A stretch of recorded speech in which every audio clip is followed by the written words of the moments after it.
morning. Good morning. Good morning. Check, check, check, check, check, check, check. Is this thing on? Last show of season 7, Love Supreme, First Sky, Omaha in the morning. In the morning.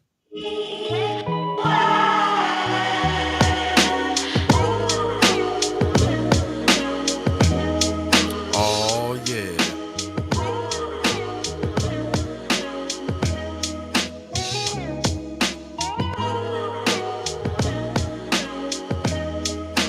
All right, all systems go.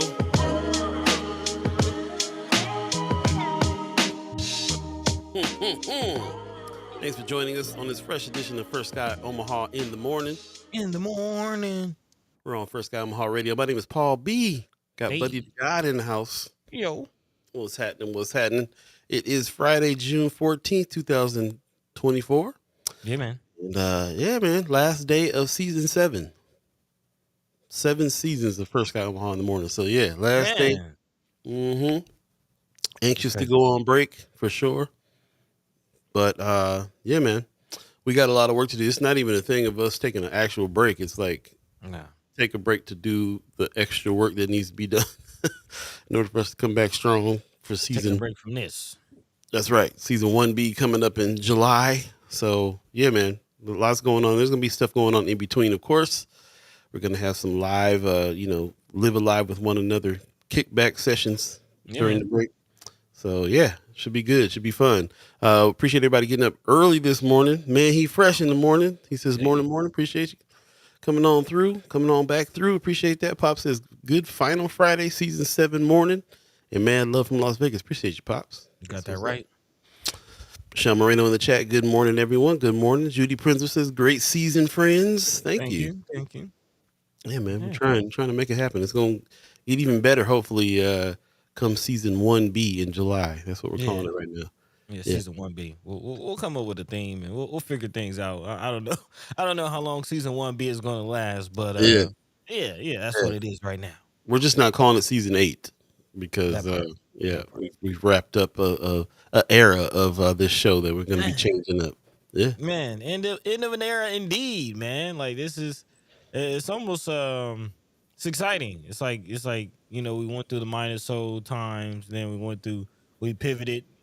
First Sky, and and I'll be honest, jumping into First Sky wasn't necessarily like a plan. This was something like we had to do because the doors got locked on us, man. We got kicked out, so we had to figure something out. And here we are, man. 7 seasons later, and finally, really, really, really feeling like, man, the future is bright and clear, and excited with some purpose. Yeah, man. Thanks to you guys. Also, just thinking about the season. So I talked to somebody who was a avid chat chimer listener to the channel, has been on for a while, and then I mentioned that we're going to do something next week. They said, "Well, you got the show Monday." I said, "No, Friday's the last show. We're going on break." And she was like, "Well, how does the breaks work?" And I let her know. She's like, I had no idea. There's periods of time I was looking for y'all and didn't know. And I'm like, that's our bad. We haven't been advertising it enough or explaining it thoroughly or having, our marketing campaign has just been word of mouth. So this time around, we're going to try to spread the word. We do 2 seasons per year. We take a break from June 15th to July 15th. And then we take another break December 15th to January 15th.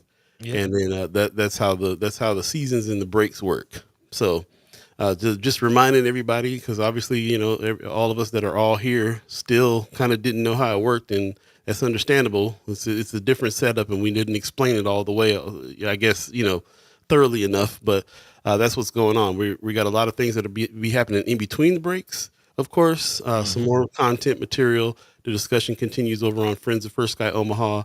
And a lot of other things, a lot of one-offs and things that happen. And more importantly, especially during the summer months, the get-togethers, the chat chimers, kickbacks, and living alive with one another stuff happens. So that happens in the break. It's not like we go totally away, but we just don't do the live show Monday, Wednesday, Friday for those periods of time. So last show of the day today, and it's going to be a heavy show, man. Social justice is on my mind in a big way today.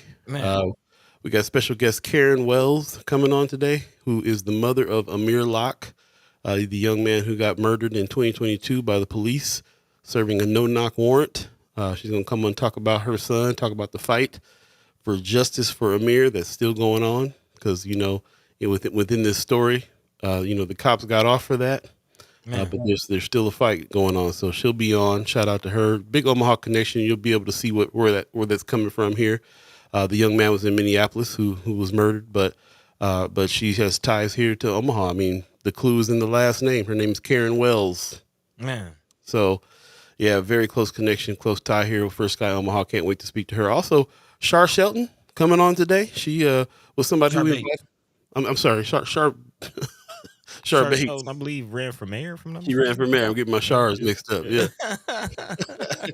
Shar Bates will be on today too. We teased this before. She was couldn't make it before.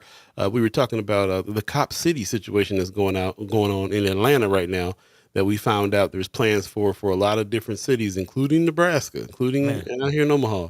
Mm-hmm. So hope she'll come through today too. So very very heavy social justice episode today for our last day of the season. But here it is. Here we are, buddy. How you doing today? Man, I'm good. I'm excited about today's episode. Excited about going on the break, getting some other things done as usual. Mhm. Just I'm excited. I'm glad to be here. Like, this is definitely something. Just being involved with First Sky Omaha, the mission that we're on.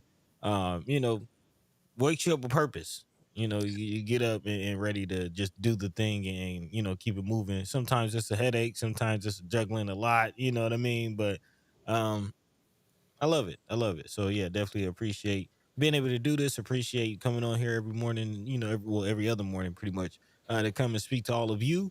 And yeah, looking forward to today's conversation. And then 7 seasons, Love Supreme, and then the season off with a bang. So There yeah, you go. yeah. As a matter of fact, 7 minutes in, we're gonna go ahead and get the show started. It's going down. Hey, Fresh edition of First Sky Omaha in the morning, in the morning. happening now.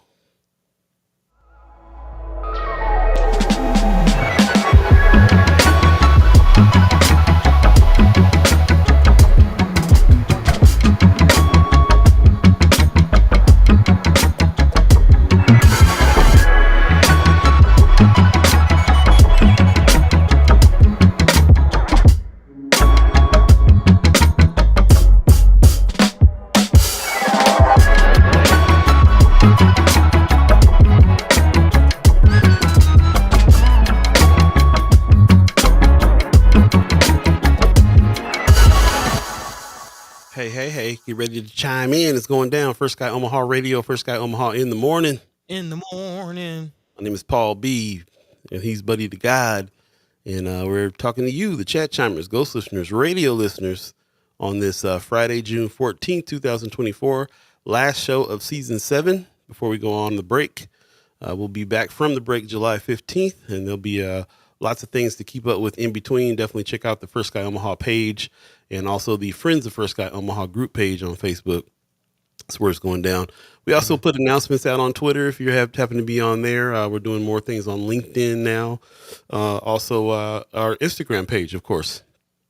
So, when we're out there on the social medias, we don't populate them a whole lot, but we are working on doing some of that more, especially during the break. We do a lot of that because we don't do the live show. So yeah, just stay tuned where you're at, whatever social media platform you like.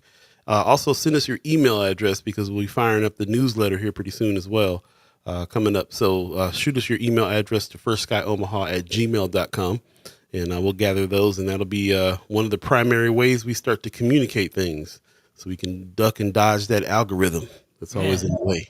Yeah, it'll get you. It'll get you. It will get you. Shout out to everybody who's getting up early this morning. Stacey Jean says, good morning, First Sky family and friends. Appreciate that. Heather Williams says, good morning, everyone. Appreciate you. Amy Huffless in the chat. Good morning. I appreciate you coming through. Leia Keister comes on through with some yippee-yi-yays. Let me see. Happy Friday, yippee yay, yo yay, yay, yay, yo yee, yippee, yo yay. I murdered that. Okay, Murdered you did better than I would have did. How about them 3 yays or whatever in the middle, and these capital Y's, I think is throwing me off. There, and then the way it looks over here, the line splits. So I thought it was a yo yee, but it's actually a yippee. It split the word anyway. Looks like a yay yoy over Not here. This is not what we were trying to spin the show on, but Yeah. Appreciate you. I tried to give it a try. I should have let Buddy take this one because it was. Yeah, yeah. Yeah. You should click on it. Let the people see what we got to deal with thanks to Keisha. Oh, Yeah, yeah. see, if I do that, then I can read it better. Even fry No, yay okay, yippee yay yo yay yay yay yo yippee yo yay. Got it now. okay. See, there Pre- you go. Being Yeah, stingy. appreciate you. Being stingy. Marianne Williams says, "Good morning, wonderful people. Good morning to you. Appreciate you coming on through. Happy TGIF First Sky family." If you Hey, like he gives us a round of applause for doing it right. I love it. Yeah, appreciate it. If you're just joining us, this is the last show of the season. It's gonna be a doozy. Rose Review says, "Me, one more session." Okay. Oh, singing bowls. Singing bowls on Wednesday was very powerful for me. One more session. Okay, that's what's up, man. Appreciate you going. You've gone to all. You're going to all the singing bowl sessions. man. Yeah. Andrew Joy Pearson is doing it. Journey to Peace. He went to May 29th, June 12th. Said he's gonna go to June 26th. Mayor Sanchez in the house. Okay, I might have to check that out, man. I was definitely hoping to get to June 12th, but it's just been so much going on. June 12th was a relative's birthday, so I had to do that. Right. But the 26th, man, I'm gonna have to check that out, man. There's so much going on, but it actually will be a great opportunity to live a life, with one another, real quick. Absolutely, absolutely. Got a lot of that gonna be happening over the summer break Yeah, for yeah, sure. yeah. Actually, speaking of that, it's official. It's locked in. Tomorrow, pull up on us at the Juneteenth Joy Fest. We Hey, will be out there boothing it up. Yeah, yeah, yeah, yeah, yeah. Man, excited about that, man. Shout out to Lala for putting this together. All the team members behind the scenes that have been helping make this thing come to life, man. And also looking at some of the other vendors that's gonna be out there. Yeah, mhm. yeah, yeah. Definitely pull up, come through. It's gonna be for the free ski, free 99. So just you ain't got to bring your wallets. Just bring a good attitude and have a good time. Yeah, and of course, there's suggested donations. You can always donate Yeah, to the cause. It costs a little bit of money to bring top tier artists like Terrace Martin out. man. That's true. That's true. Legendary Terry is coming through tomorrow, man. It's gonna be a Yeah. good time. I can't wait. Yeah, Can't and there's wait. gonna be some food trucks out there. So you know what? Yeah, do bring your wallet. Do bring your wallet. Yeah, come on. Yeah, come on, Yeah, participate. yeah. Lots going on. There's also the Juneteenth parade that's happening tomorrow. We had Ashley Spivey on from IB Black Girl the other day that talked about other activities that were happening. I think the Man, yoga is happening in the morning tomorrow. So the walk run. it'll be some spend time in the Deuce weekend for sure. Man, actually, speaking of spending time in the Deuce, and Ashley Spivey made it over to the IB Black Girl ribbon cutting yesterday. That was pretty Very dope. nice. Very nice. Man, I kind of missed some of the festivities. It looks like she had like a band. You hear me? Yeah, he kind of went out for a second. I think he back. Oh. But yeah, it looks like she had a marching band out there, had the babies out there dancing. Yeah, Really? yeah, yeah. Of course, had Andrea. Speaking of Andrea Joy Pearson, had her out there giving a speech, laying some words on the people.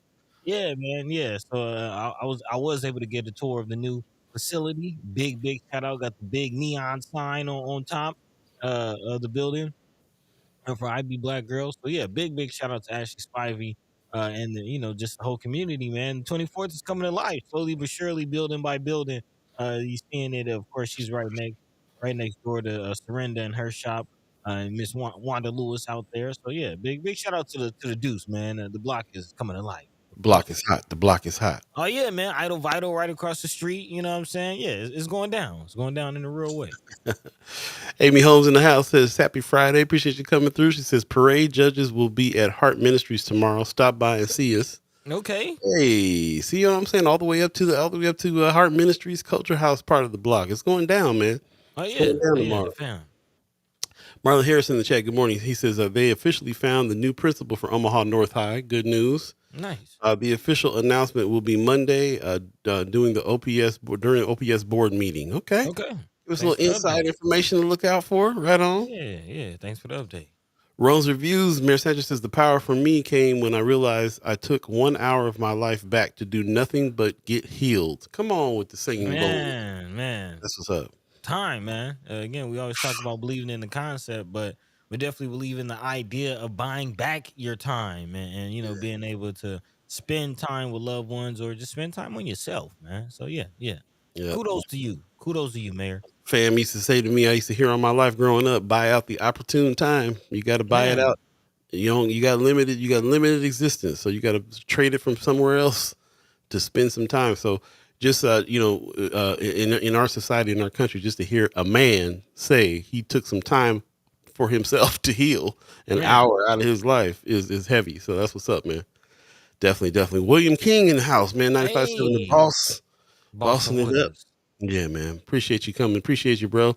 And all the work that you're doing as well, man. We got a lot of stuff going on when it comes to the media conglomeration. That's another thing that we work on over the break is the partnerships. Man, So shout out to William King for doing the good work too, man. We got to take our media back. We got to have our own media, and he's the OG in the game for having our own media. So man. that's what's up. Appreciate Yeah, you, bro. Grand Rising, Great Rising.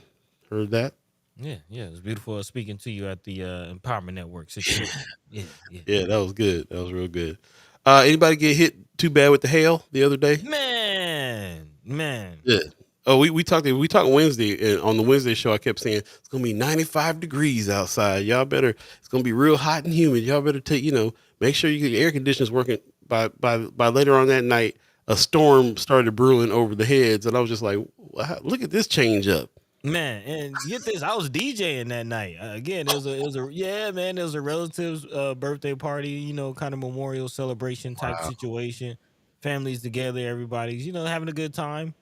And then, next thing you know, is that thunder? Like, Bro, yeah, bro. man. Like, yeah. Imagine I'm under something like that. I'm under that exact type situation where I'm Right. plugging DJ equipment and trying to get my laptop out. Yeah. It was, Before you get shocked to death and man. hitting the head with hail. Man, well, I did get hit in the neck. I got hit in the neck with some Ooh, hail. Yeah, man. It was a pretty, yeah, man. you all right? It was coming down. I mean, I'm bouncing back. Took some pills and got a little rest yesterday. But yeah, man, it was like baseball sized hail. Wow. It was coming down. I don't know if it was baseball size, but at least golf ball. It was pretty, Man. ping pong Next size. time, next time that happened, you got to quit looking up. When you looked up and bam, you hit in the neck.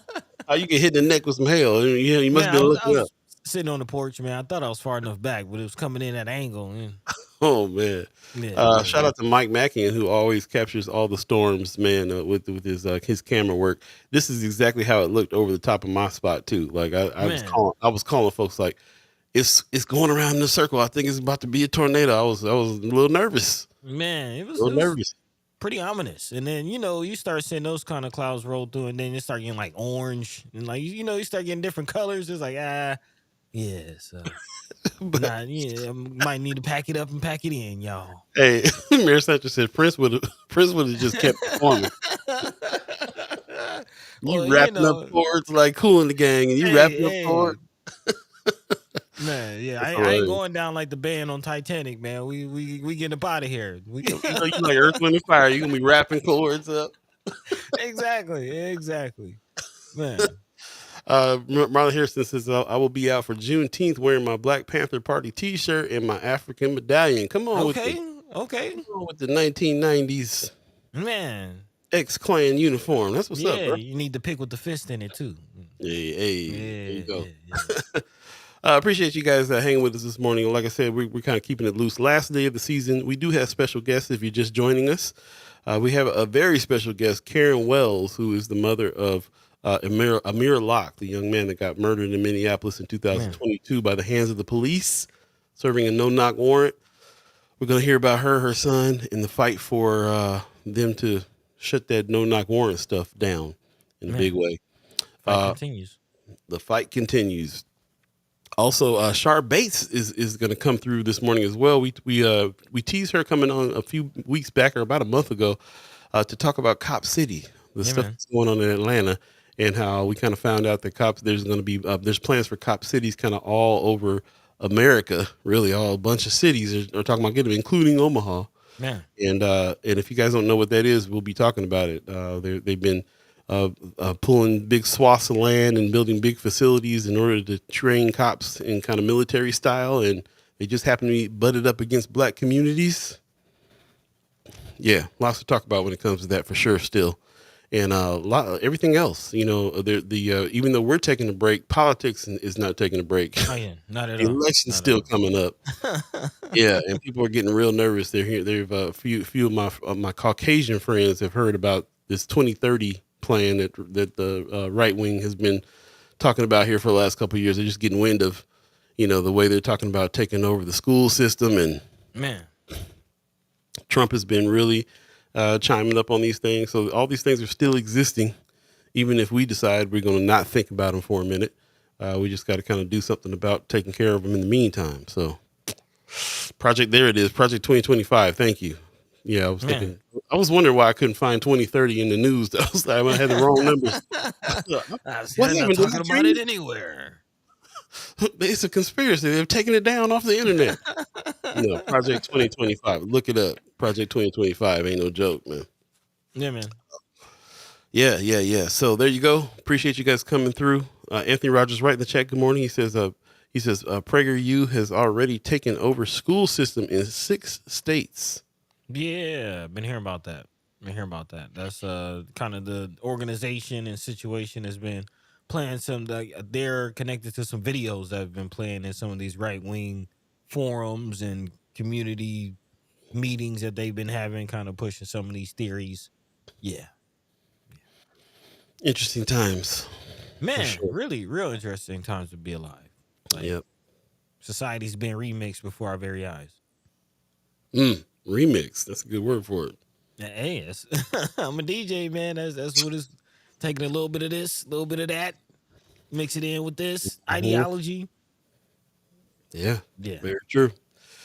Do us a favor, share the show on your page. Tell a friend, tell a friend, tell a friend. Get as many folks in as we can. Again, if you're just joining us, last show of season 7 is happening right now. We take a break from June 15th to July 15th on the live show, so there will be no live shows for the next month, but there will be other video recordings, the other social media drops, other things happening, because the conversation continues even through the break, and it really continues on Friends of First Sky Omaha. So if you haven't joined that club, please do. And if you haven't given us your email address yet, please do. Newsletter coming soon as well. Send your email address to firstsky.omaha@gmail.com for sure. Brother Pena in the chat. Buenos dias, different flavors. Yeah, man. There you go. Anthony Rogers writes, says Prager has been making materials that are overtly conservative and are historically and factually inaccurate. For example, Prager teaches that abolitionist Frederick Douglass spoke publicly about how people enslaved by the founding fathers were grateful for their captivity because it helped them to integrate into American society. Yeah, we actually played. It might have been that exact video here on the show. Yeah, the animated thing that we played that time. Yeah, exactly. It was like an animated video, supposed to be a voiceover of like Frederick Douglass. Slavery was good. That type of nonsense. Can you imagine? They want to take over the school system so they can teach that kind of stuff to everybody, all the kids in America? Yeah, man. Yeah, I mean, you see what's going down in Florida.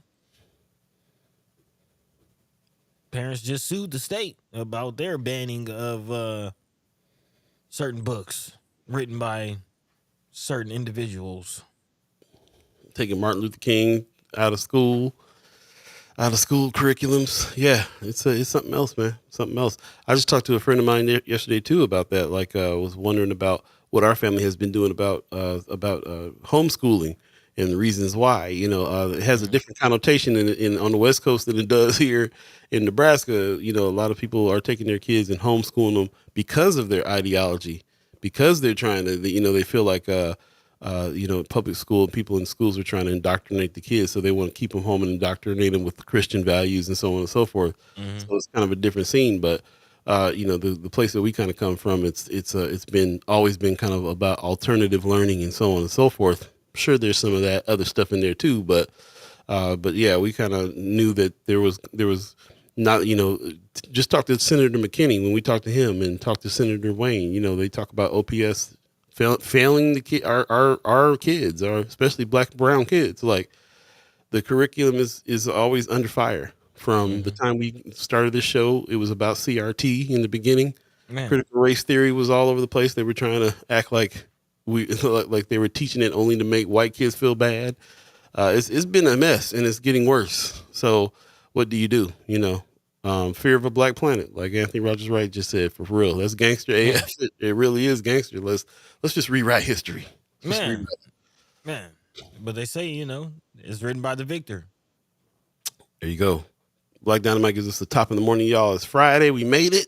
Hey, There you go, peace, man. Marianne Peace, Williams. Since peace. it's already happening, right? Like we're talking about. She says, we've never taught American history accurately, though. Yep. Yeah, that's true. Anthony Rogers Wright says, to be clear, critical race theory is not taught in pre-K through high school. No, it's not. Yeah. It's It's not. not even. But It's not even a thing. no, but they try to push like it was, and people ran with it, and that's just what we dealing with. That's just the madness that we're dealing with. And we haven't really talked about it this election season, but Yeah. things are still heating up. And to Marianne Williams' point, those things are still happening. Look at the school board races in Nebraska, even like it's still ongoing. Look at what's going on with the whole private school choice situation that was supposed to be on the ballot coming in November, and now a bill just passed in the last session where it won't be. And I don't know. I think there's a petition drive to put it back on the ballot. So it's still ongoing. Yeah. Still So ongoing. we've been talking about it just in different forms. So Yep. And we ran into Ricky Smith. I mean, we still got to figure out what's going on with OPS. look, I still got the car. We calling Brother Smith. We calling Yeah, Brother yeah, Smith. yeah. So we got to figure out what's going on with OPS, man. What's the prospect with the new superintendent? All that. All that. And we also gonna figure out what's going on today with today's discussion points. We do have a few of them, even though Yeah. we got some Okay. special guests coming on through. What we talking about today, buddy? Man, of course, not only OPS and education has been an ongoing conversation here on the show, but so has housing. And looking at what's going on, especially in the Underwood Towers. It looks like the Underwood Towers residents are still chiming up, and big shout out to Brother Hassani Lee for organizing again the Underwood Tenant Association that is still moving forward, and now they're looking for some assistance, man, looking for some help, some programs. Well, yeah, we'll definitely be talking about that Mhm. situation. Also, Senator McKinney chiming up, not just the towers, but also individuals in other areas of Omaha fighting to keep their housing and keep a roof over their head. This time, in regards to what's going on near Epley. Again, a lot of projects, a lot of development, a lot of money being poured into that area, and that could possibly mean people being forced out of their homes. So again, Senator McKinney chiming up on the situation, saying that he has prioritized in this whole Inland Port Authority situation, has prioritized in the voice of the people, and speaking out against displacement for business near Airpley Airfield. So big shout out to Senator McKinney and that whole situation. Again, hopefully it's going to be good for the North Side. So let's dive into it and talk about it. And of course, as Paul has mentioned, looking back at a couple of stories, of course, what's going on around Cop City, around the nation. Again, kind of localizing a couple of stories because there are some conversations about what's going on here in Omaha and the training of Omaha police. Again, Omaha Mayor Gene Stother recently in her State of the City address saying that they plan to again increase the Omaha police force. Still looking for more cops. Still looking to train more. So yeah, what's all in with that? What's surrounding that? Looking forward to having that conversation. And of course, as Paul mentioned, Sister Karen Wells coming on to talk about her fight for no knock warrant. So yeah, again, a jam-packed conversation, jam-packed show here today. And as always, it ain't nothing changed just because this is the last episode of the season. If there's anything on your hearts and minds that we're not talking about that, you feel like we should be knowing that we're missing the mark on, feel free to drop that into the chat. Let your mind be free. Let your voice be heard. In the meantime, between time, Paul B. Yo, yo. What's the word, man? What's the Man, word? it's coming up on 7:30. If you believe in the concept of time, if you're just joining us, we do have special guests coming on. I believe Shar Bates is going to be coming on first, coming up here pretty soon. So stay Yep. tuned for her. Again, activist out in Atlanta that's actively battling Cop City, and got some information on that we'll be talking about. And then little later on, Karen Wells, again, a mother of Amir Locke, who was murdered by police in Minneapolis in 2022. She Mm-hmm. will be on to talk about the fight for this no knock warrant situation and justice, more importantly, justice for Amir. And we'll be talking to her. But in the meantime, between time, let's go ahead and jump into a story before our first guest comes through. Buddy, what's top of the agenda for you? Yeah, I wanted to dive in and again give an update on what's going on with this housing situation, something that we've been paying close attention to, and actually got some ideas brewing about Hmm. housing, some things that we're actually pretty excited about.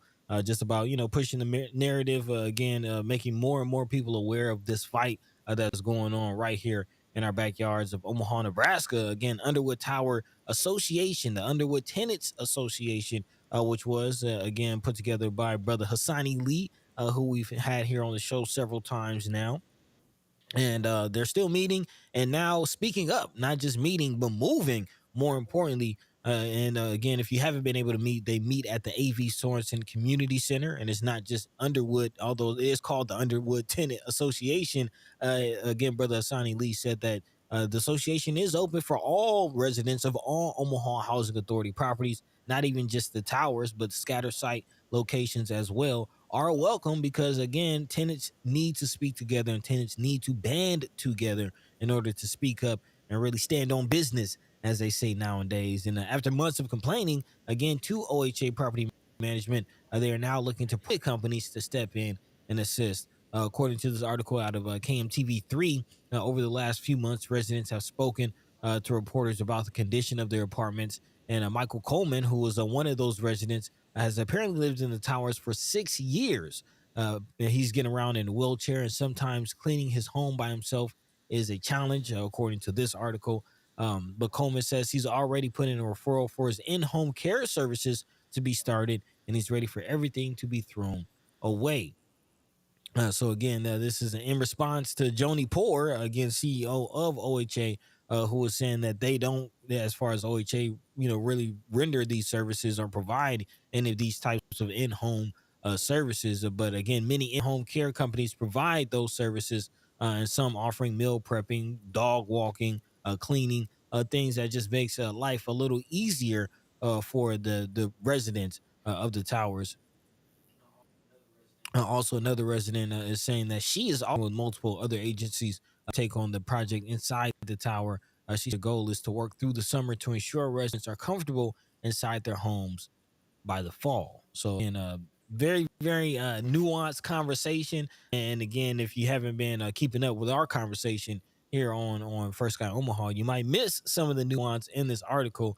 Again, it is very, very interesting how this narrative has been going on, and how it has kind of been framed, in WOWT and KMTV, KETV, some of the affiliate news networks here in the Omaha area.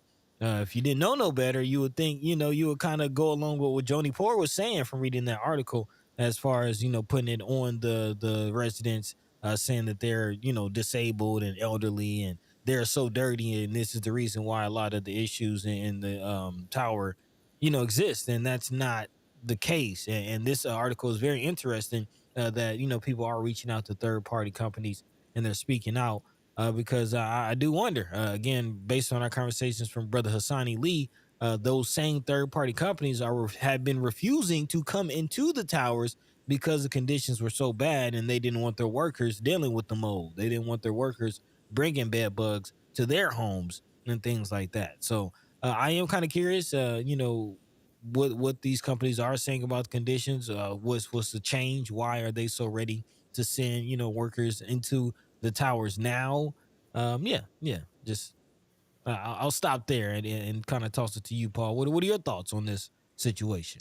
Yeah, I'm just excited and happy that other tenants are getting together and speaking up too. Yeah. For the longest time we've been reporting on this, we haven't been able to get tenants to speak up for fear of retaliation, for fear of getting kicked out.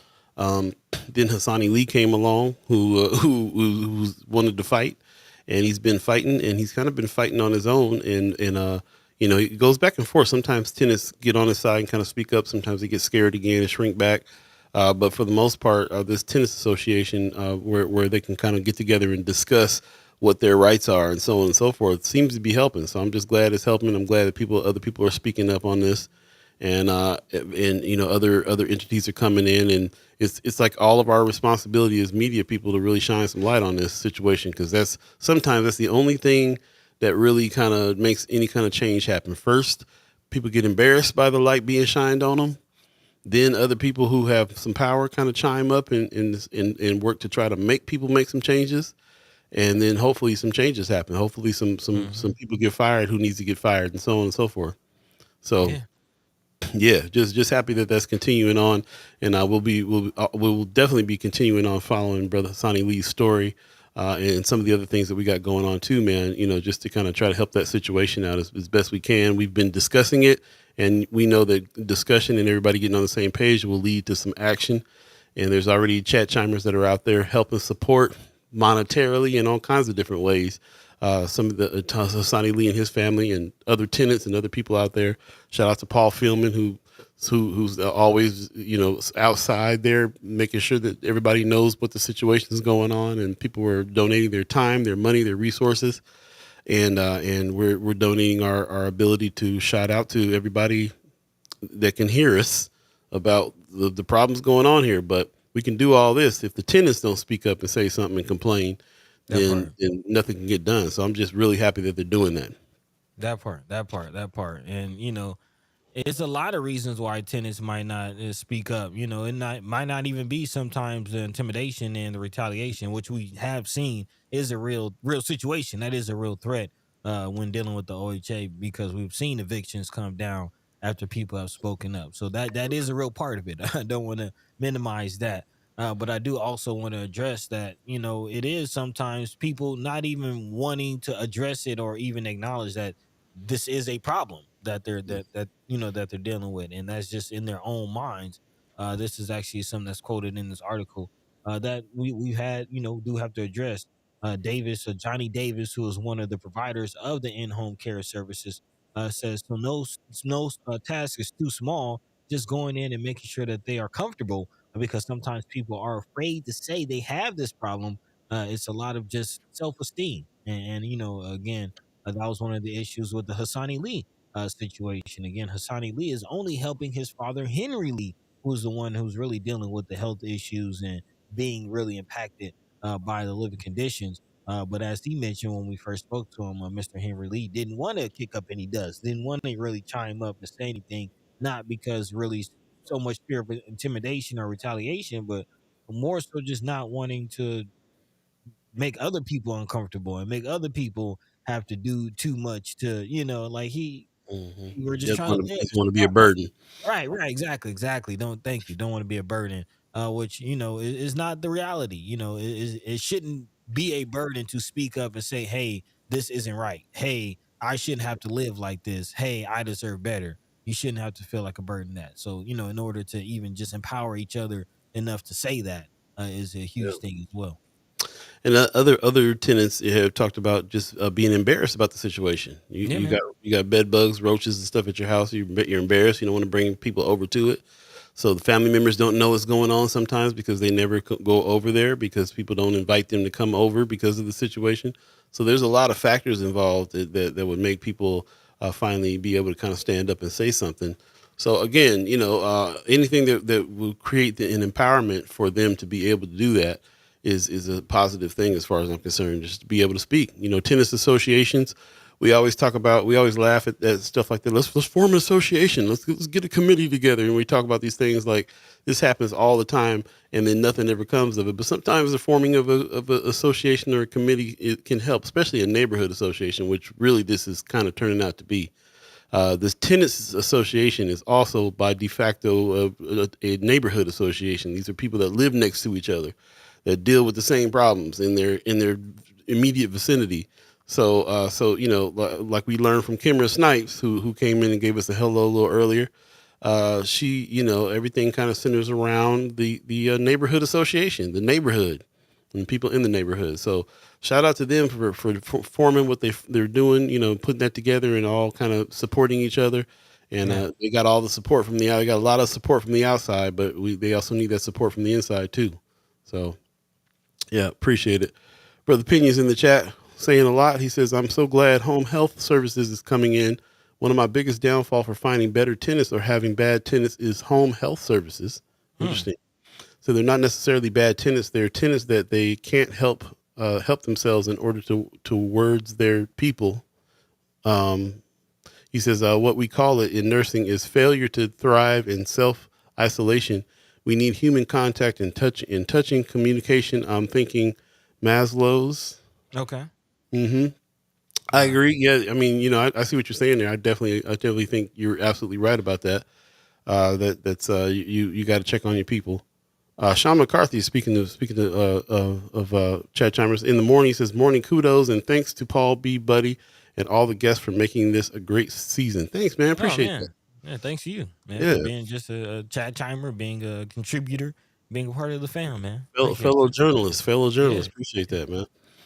Yeah, so appreciate that the perspective too, brother Pena. I know that you own properties and have tenants and you deal with kind of low rents and stuff like that too. So you understand some of these issues, some of these the and some of I mean not the associations, but like the services, like home health services. You've been dealing with them and understanding what's going on there. So there's a lot. I was thinking about this yesterday. I was actually talking to you, buddy, about this yesterday, because my experience with the towers and some of those properties have been, family members and other friends who are just, just people just like me, going working 2-3 jobs to try to like make ends meet, and that just happens to be what their address is right now, and a yeah, little economically depressed, because I've been dealing in that way. I didn't really understand that especially in the towers there's a lot of services that are provided for people that need services in those towers.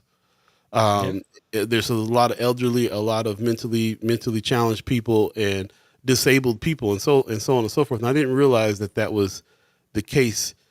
That somebody gave a figure of like 40% of the tenants in these buildings need assistance. So I wasn't really understanding that. And when I finally started to understand, this is where, some of these disenfranchised people in our community go to live.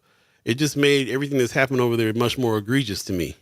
yeah, I mean, yeah, so these are vulnerable people that if this is not just, like you're calling people who can't take care of some of the things that you have programs to help them take care of, and you're still saying it's their fault that the situation is like it is. And by the way, I don't care how dirty your house is, you can't put black mold inside the walls. no, You can't, you know what I'm saying? Like you can't have how many people have lived in apartment buildings that you had roaches in your house and you did your best to clean the roaches and not be in your house, but all the roaches did was move next door. And this yep, this is what happens all the time. Somebody has to come in and spray the building. Like there's too many things here that I feel like in a situation where you have a lot of programs to help people in your building, and when they're talking about the money that there's there for trying to help and assist, if this is why these millions of dollars are coming in. They just got some like $83 million or something crazy. These are supposed to be for programs, but also the upkeep of the building. So now, to me, if you have people that's depending on you to help them, it's even worse what's going on now.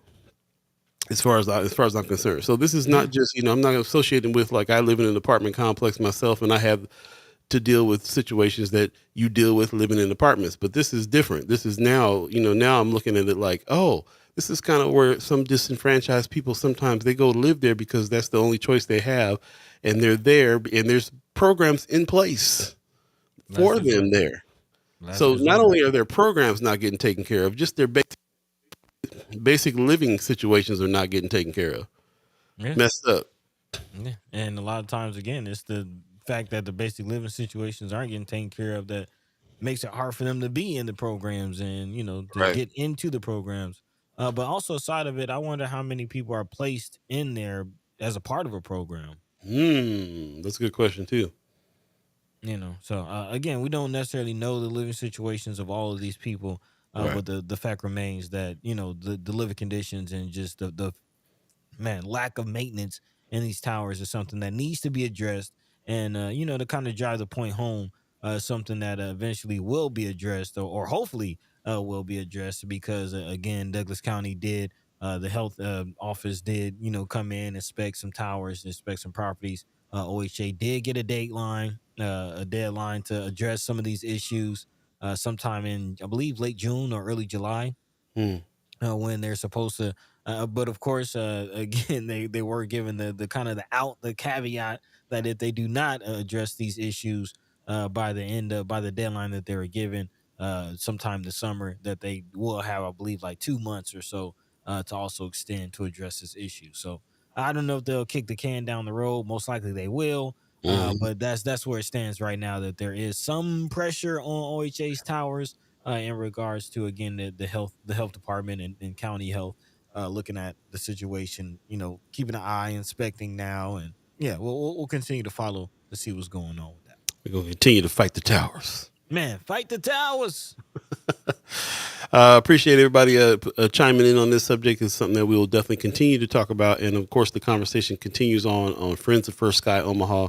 Any material, any articles that you see floating around that is talking about this particular subject, please put them in Friends of First Sky Omaha so we can take a look at them and gather them together. Keep having these nuanced conversations about them, and more importantly, very, very, very much be able to come to some action, and try to help, try to do something about it, and we'll have more opportunities and talk to more people that can do that. It might be a good idea to start thinking about contributing to this association, this tennis association that they've put together.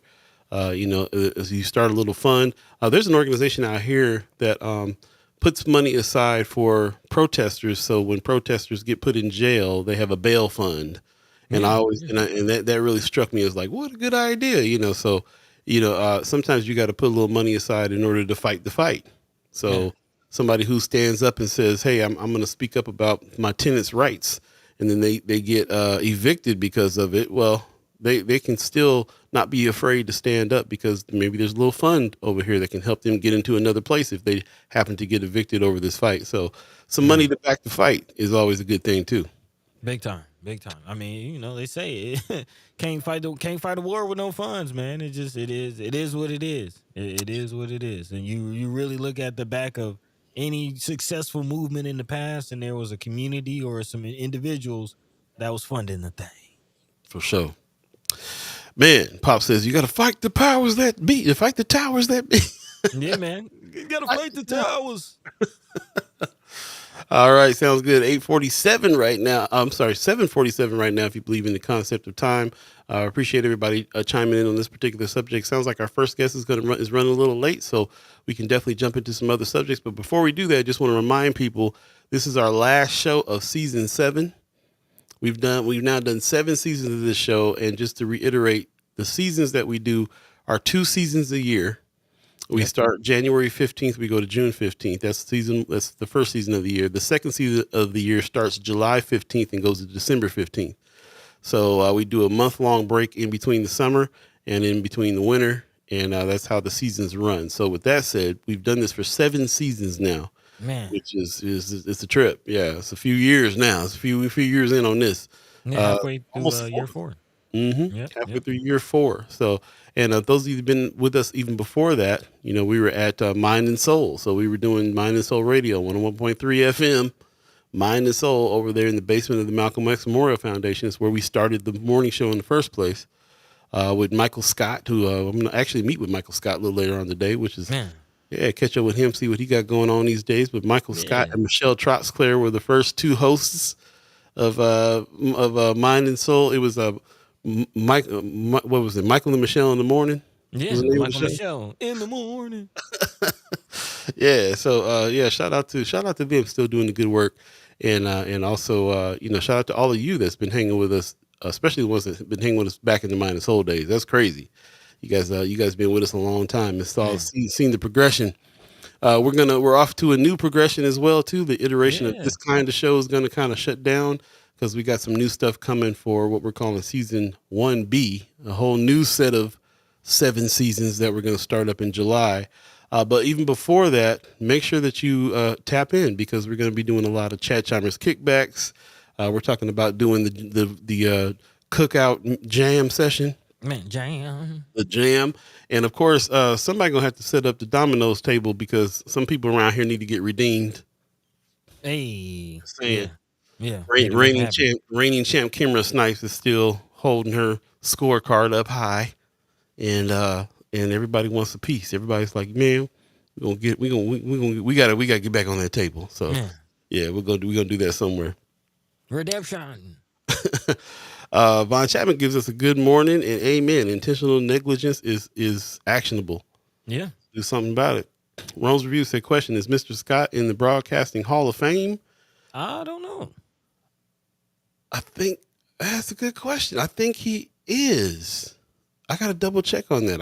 I think, not the, I don't know about the Broadcasting Hall of Fame, but I think he, our situation here is we have this thing called the press club. And that's Yep. where this was kind of the Hall of Fame for people in the press. They acknowledge.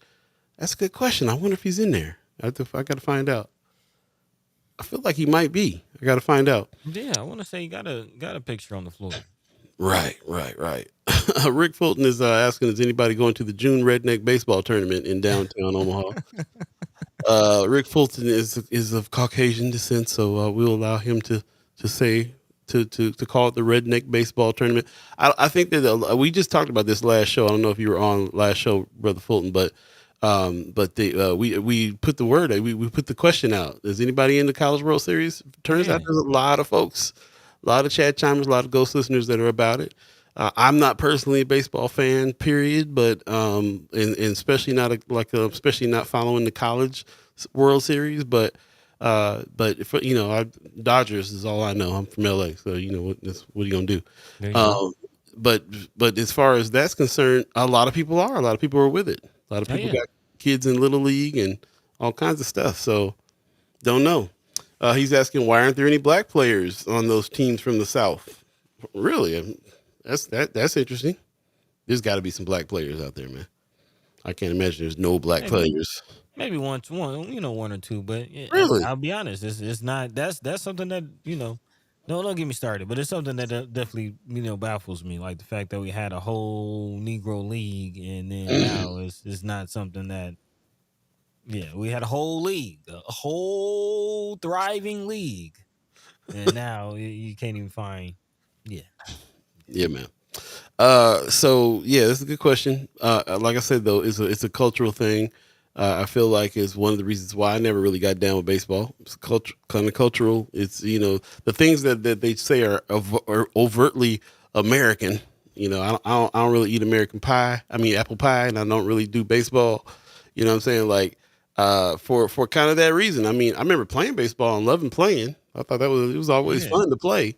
Definitely fun to play. But when they politicize things and turn things, cultural and stuff like that, it's a little rough, a little tough. It's the reason why I don't call picnics anymore. Call them cookouts. Yeah. So it is what it is. But anyway, the College World Series is starting up today. So the thing I need to know about that is, can I drive around downtown? Probably not. Probably not. Yeah. So keep that in mind. And if you're going out there, man, have some fun. So people have fun when they go down there. We talked to a bartender yesterday that was saying he has a great time every time he goes. He sees everybody he knows. So it is what it is, man. Black Dynamite in the chat said, Buddy is the same thing with hockey, but nobody talks about. Yeah, man. Nobody talks about the CHL. Is that what you're saying? Yeah, color hockey league. Yeah, it was a thing, man. There was a colored hockey league. Yeah, bro. Yeah. See, I want to see some bros out there. I want to see some bros out there in hockey these days. That's what I want. Man. Yeah. It was Maybe whooping butts out there on the ice. Man, it was some brothers out in I believe Canada, actually, I want to say. They changed the rules if black folks started playing hockey. They would change the rules. Wouldn't be no more brawls and penalty boxes. It's coming. It's coming. It's happening. It's more and more, Is that right? Yeah, shout out to Subban. Hey, all right then. Hey, that's great. He said they out there. Okay. Yeah, they out there. That's what's up. Gymnastics is coming next, too. Oh, gymnastics they've been killing the game of gymnastics. Yeah. Man, Simone Biles and them, come on. Yeah, come on. Anyway, we are off on a tangent. It is the last show of the season, so I figure they're gonna be a little bit of, we just gonna be rapping, just chopping it up. Man, he fresh. Man, he fresh in the chat, man. Good to see you again. He says, both sports are guaranteed pay too, unlike football and basketball. Ooh, interesting. Guaranteed pay. Okay. That's what's up. Well, hey, I mean, these are also, we don't talk a lot about sports here, but it's huge. It's definitely huge in the community.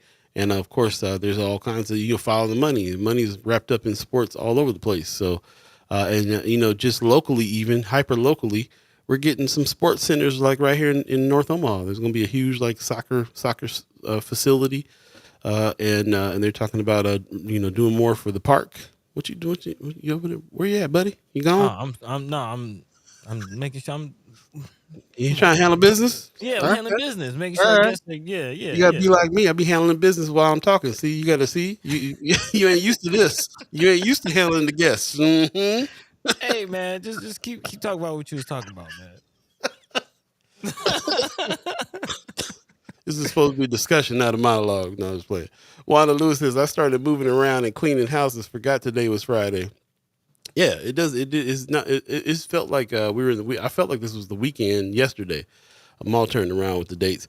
But what's really going on, man? We're really anticipating, and now, because of the fact that this is like Juneteenth weekend, all this stuff is going on, man. There's tons of stuff going on. Man, We were hoping that we're gonna have some time to kind of do a haps. I'm just gonna do some haps in between, in between waiting on the guests to come through. But for real, there's going. It's almost like just go ahead and just be ready to be out on the deuce this week, this whole man, weekend. you might as well pitch a tent. Just go ahead and chill out. Just come on through, man. Because of course, we got Juneteenth Joy Fest that's going to be happening. There's going to be vendors and stuff going on all day tomorrow from noon on, is what I'm hearing.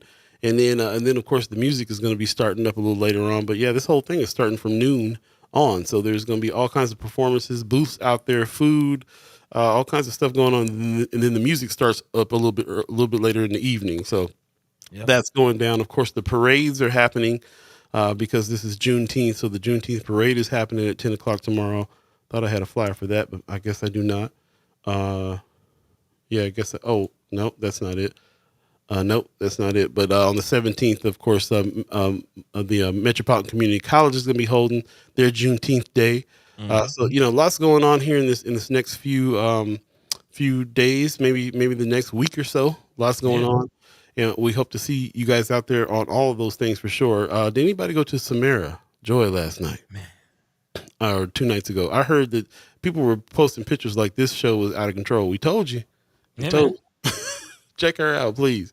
Please, on Apple Music or wherever you listen to music, definitely check her out.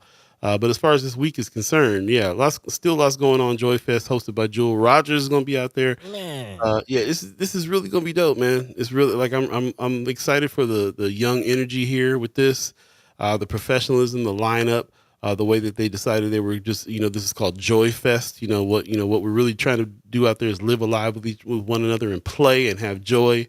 And that's what this thing is all about. I love all the partners that are involved, man. From Union for Contemporary Art, Skate Fest, Cats. I mean, like everybody you can think of. Marlon Harrison says, "What time are y'all gonna be out there at Joy Fest?" We're gonna be out there at noon. So Yeah, from the start. from the start, yeah. Shout out to Katie Rain with Rain's Productions, gonna come out and hang with us. Kimmer Sykes says, "Yes, definitely deserve a break. Y'all definitely deserve a break. Appreciate that, but Thank you. Thank you. we call it a break, but we gonna be working. We gonna Yeah. be working." Yeah. Probably working, doing more work. More working, right? Yeah. Wanda Lewis says parade tomorrow starts at 10 o'clock. Remember, Senator Terrell McKinney said if you want to walk with him during the parade, hit him up and go walk with him during the parade. But yeah, parade's happening. And she says, there's just so much happening. So Man. it's like just get ready, just kind of be out, be out. Don't forget, of course, you got the celebration with Brother Calvin Williams again. Case and Joe coming later on at the Malcolm X Memorial Foundation, and before that, all day at the Malcolm X, there'll be the Omaha Freedom celebration. So yeah, man, it's a lot of things, a lot of reasons to get out and get active and live alive with one another. That's what it's about, man. Enjoy community, fellowship.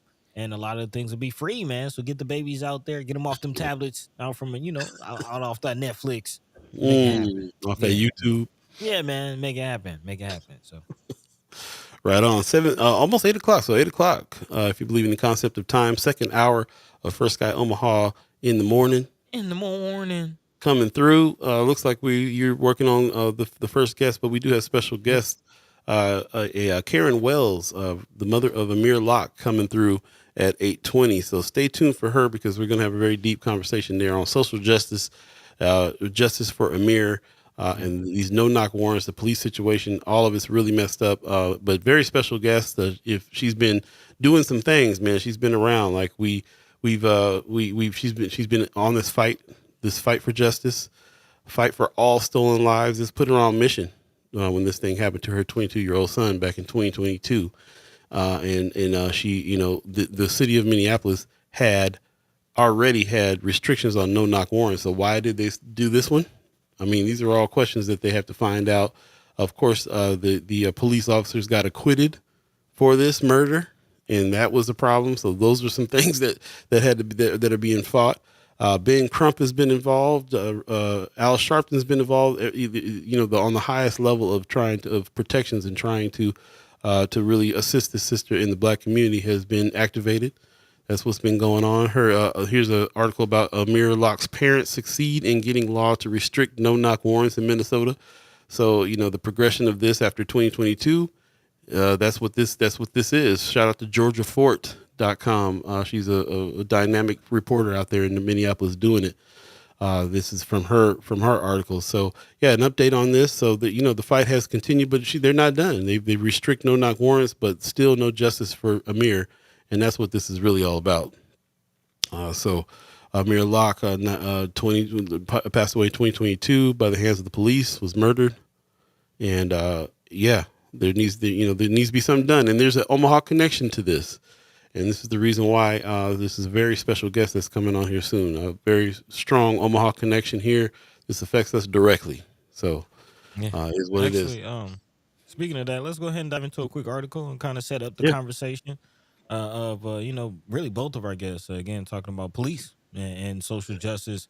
And really, Chris Baby Boy Bolin kind of gave us the language, if you will, and framed the question in a very profound way, asking who polices the police.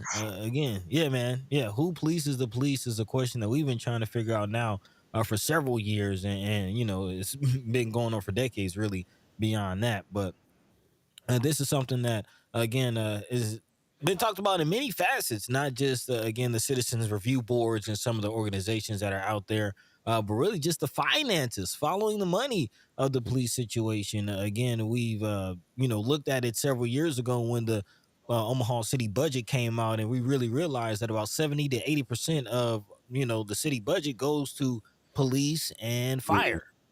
A huge, Wow. huge portion of our budget goes to police, and really the question is always, should we rely on police to do all the things that they're doing, especially when it comes to mental health and other calls that they're called upon? But beyond that, what about the donations side of it? Again, this Omaha World Herald article is laying out another side as far as the nonprofit. We talk about Omaha being such a nonprofit city, but what about the police nonprofits? What are they doing? Of course, there's been a lot of talk and a lot of reporting on what happened with the Pace situation. Again, several police officers and city council member getting wrapped up in that situation. But apparently, it's not just that. It might be bigger than we may have known. Again, this coming out of Omaha World Herald. Four nonprofits that they're mentioning in this article. Again, the police, Omaha Police Officers Association, the Latino Police Peace Officers Association, also statewide agencies, the Omaha chapters of the Fraternal Order of Police, all brought in less than $1 million of $6 million that they received. The remaining 5.1 million was handed over to a handful of individual fundraisers, according to this article. Again, we've been mentioning it, but really wanted to dive into this because, again, this is a heavy situation. Is something that we've been looking at as far as just following the money and was trying to figure out what's going on with Omaha police. According to Larry Styron, who's CEO and executive director of a nonprofit watchdog, Charity Watch, she says that what's been going on is actually not illegal. So again, maybe we need to look deeper into this whole policy and this process of again giving a large lump sum of donated funds, not to the efforts that people are donating towards, but to the fundraisers themselves. She goes on to say it is unfortunately not extremely uncommon for-profit charity fundraisers to take a huge cut of donations while giving donors the impression that most or all of what they donate will go to the cause. And charities can spend 99% of your donation on overhead, including fundraising costs, without breaking the law. Regardless of legality, Styron does say the practice does raise ethical questions. Going on to say, is the charity spending the majority of its resources on what its donors think it is spending them on? She also asked after reviewing the Lincoln Police Officers, or excuse me, Latino Peace Officers Association's tax returns. She says when it asks for people for money, does it tell them upfront the most of the charity's expenses go into pockets of for-profit fundraising companies? Of course, Jack Olson, who's a longtime fundraiser for police organizations across the country, ran a police softball tournament. Again, this is kind of the backstory of the whole PACE situation. Of course, he ran that whole situation for decades and for most organizations. But of course, they cut ties with him in the wake of the 2017 drug arrests. And in 2018, Olson began working for the Latino Police Peace Officers Association, and he is now awaiting trial on wire fraud and tax evasion charges in connection with his fundraising activities. Of course, donors were unaware of Olson, but that Olson was keeping approximately 65 to 80% or more of donations made for himself. The LPOA falsely represented that every penny of the donations were going to the athletic programs to keep target use out of gangs and other causes. Of course, the website similarly represented that 100% of donations went to that athletic program, which of course wasn't the case. According to 2009 through 2018 tax returns, uh, fundraisers were paid about $3.3 million in professional fundraising fees. That's by the Fraternal Order of Police Omaha Lodge, often accounting for between 70 to 80%. So, again, it's not just the PACE situation, but several other police organizations getting wrapped up in this. And I mean, it goes on and on and on. But again, it just brings on really the credibility question of the police, and again, it's very interesting.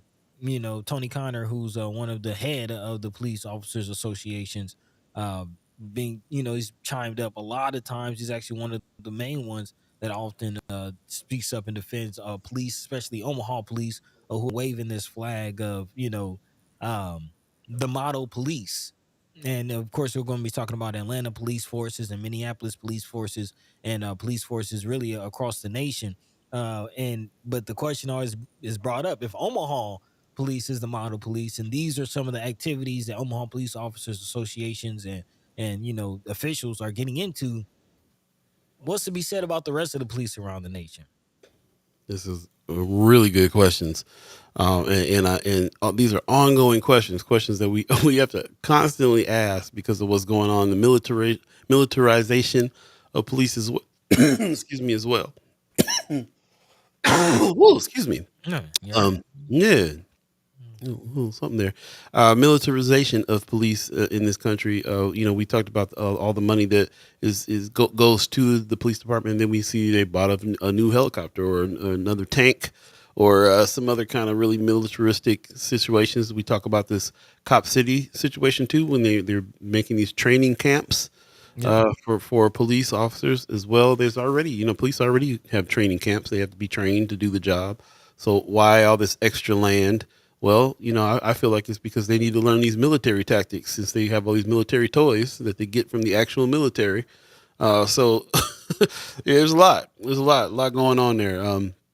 And ultimately, like you said, like you started this whole conversation off in the first place, like Chris Bowling is saying, well, who polices the police? How is this? Where's the oversight here? Where's the oversight on all these decisions and all this stuff? So interesting to see.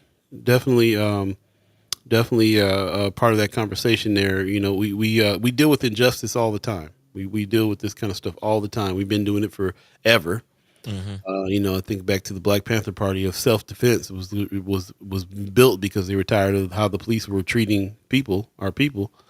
And of course it's been happening since the beginning of us even being in on this continent, or in this country, I should say. So it really is a question that is continued on, and as the situation grows, as we have the threat of situations like this project, what is it, Project 2025? Yep. The policing part is part of that as well. It's correlated. It's directly correlated to these cop cities that are being built and so on. So, what say you? Let us know in the chat where you stand on any of these things. I know we have people in the chat that have family members that are police officers or been part of the police union even.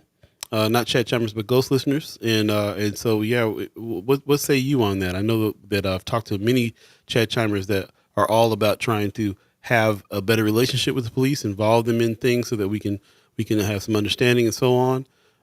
There's people that I've talked to in the chat that believe in the bad apple theory, and it's just a few bad ones, but there's some of us that believe that the whole system is messed up.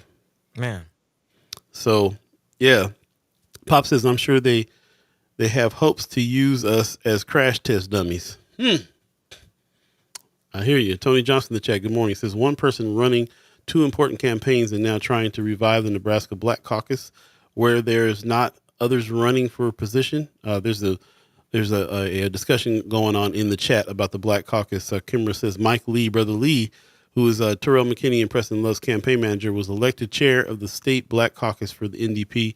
I told him to connect with us. Perfect. That's Precious McKesson's cousin. So that's what's up. Senator McKinney. Senator McKinney. Put some respect on his name for real.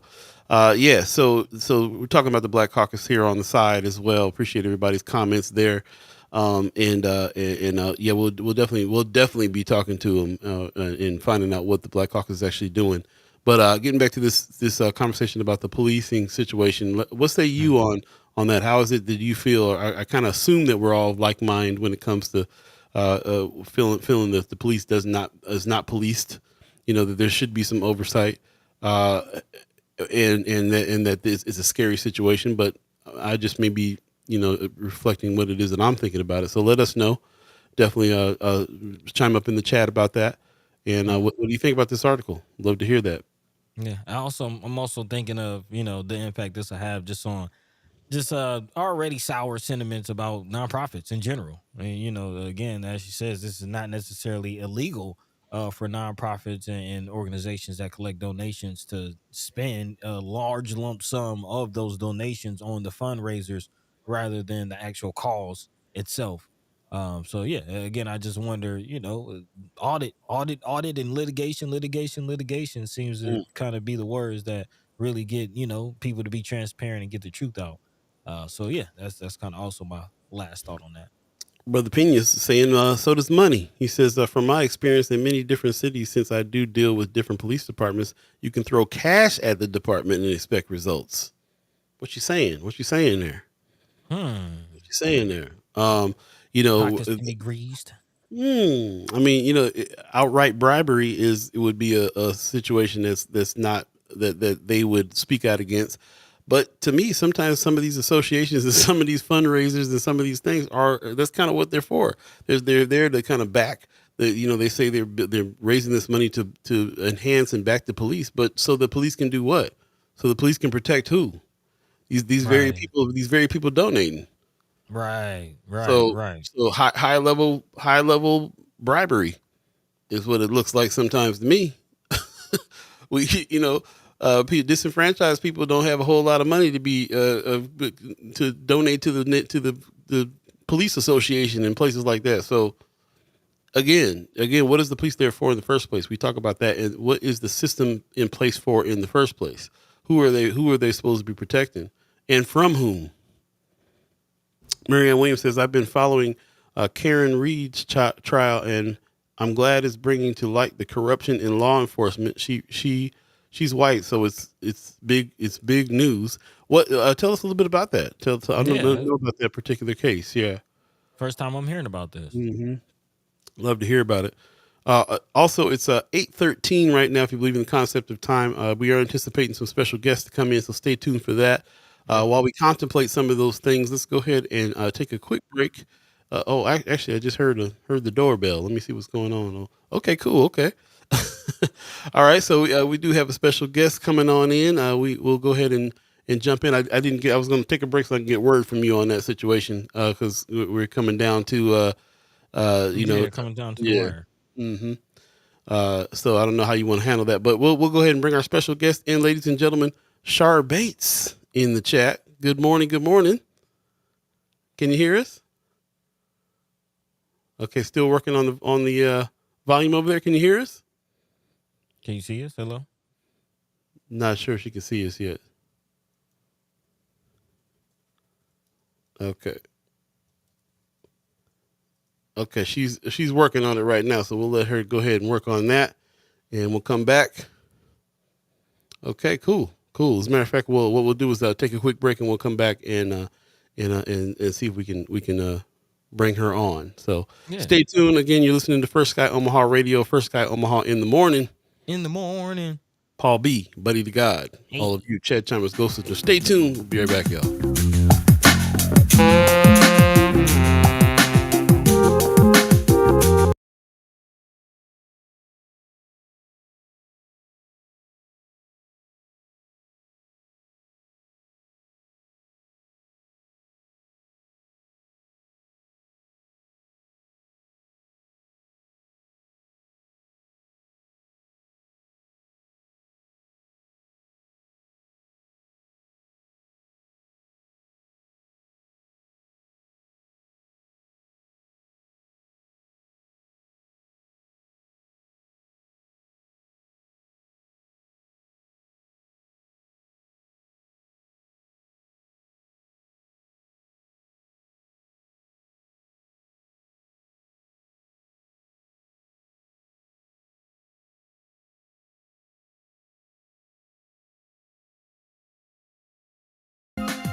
Welcome back, welcome back, welcome back, welcome back. You're listening to First Sky Omaha Radio, First Sky Omaha in the morning.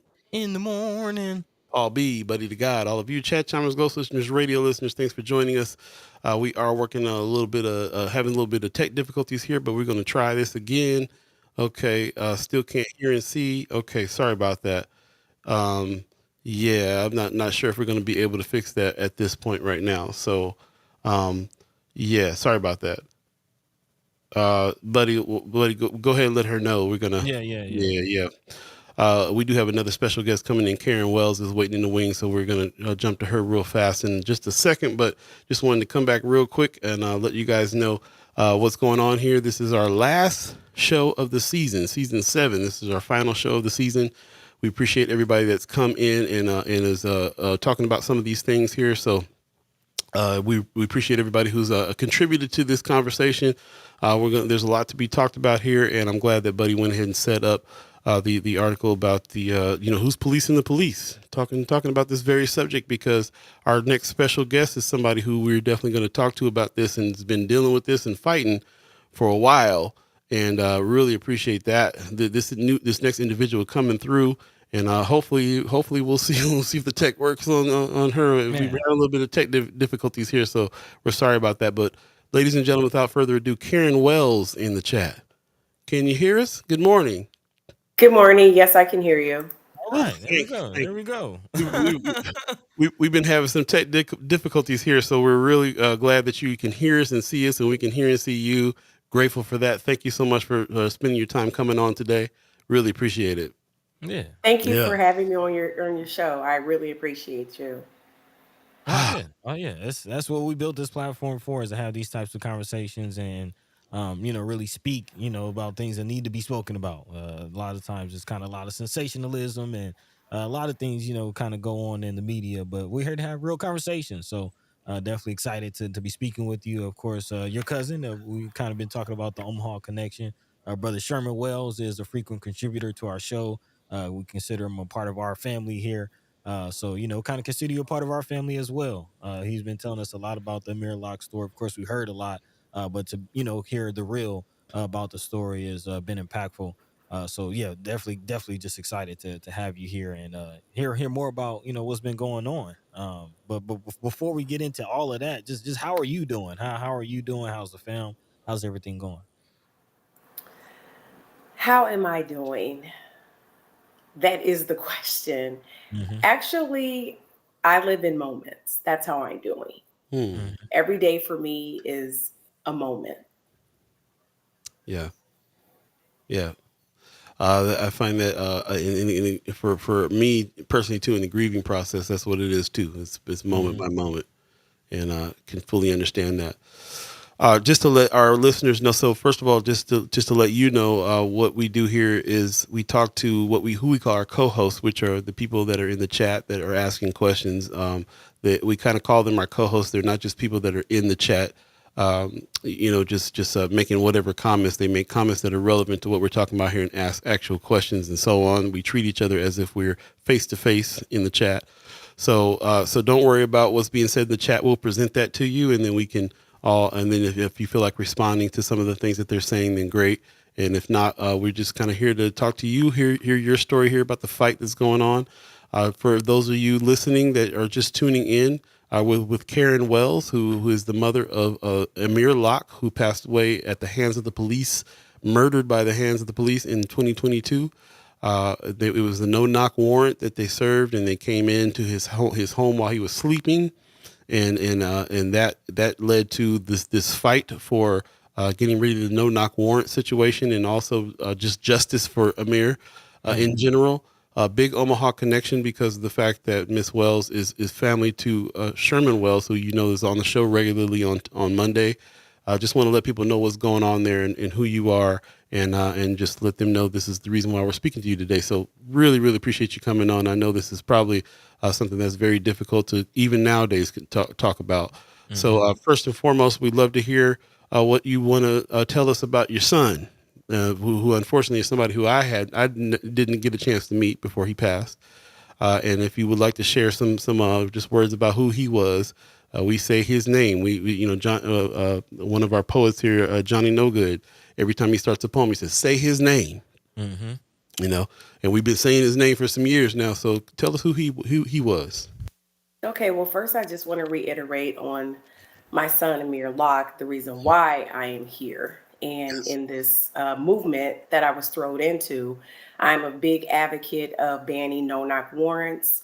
On February 2nd of 2022, I received a phone call from his father telling me that he was killed by the Minneapolis Police Department. Of course, as a mother, you don't believe it. You're like, I don't believe it. And so basically, it was true. Amir is a victim of a no knock warrant, just like Breonna Taylor. Mm-hmm. He was actually visiting his cousin. We had just relocated to Dallas, Texas, and he was sleeping on the couch visiting. And they came in and now I want to tell everybody, they used the SWAT team to search for property, not a person, not a mirror, not anybody that was in that apartment. They were looking for property Oh my God. for another situation. Jeez. And in less than when they came in, they did a no knock warrant, walked in, of course, and in less than 9 seconds, my son was murdered by the police. He was not able to identify himself. They kicked the couch twice. They don't show that on the video that they released to the media. They kicked the couch twice. So they knew there was a person laying up underneath a blanket. My son was still asleep up underneath a blanket. And when he went to wake up, he reached for a legal firearm.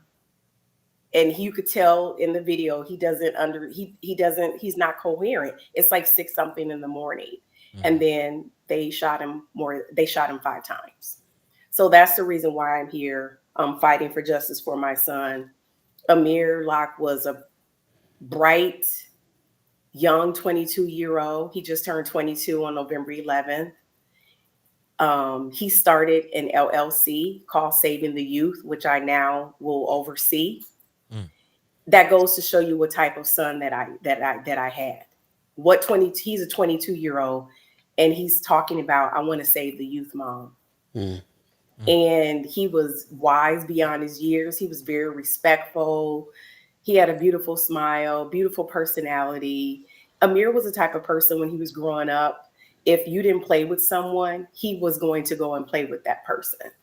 And he didn't like bullies, like I didn't like bullies when I was growing up. He didn't like bullies, and he just really looked up to his older brother. He has an older brother, Andre, and so he really looked up to him as well. So he was very respectful and very, very, very protective over his family, but he was really protective over me. I mean, as it should be, he's Yeah. protective over his mama. Yeah. Yes. Yeah. I appreciate you telling us about him.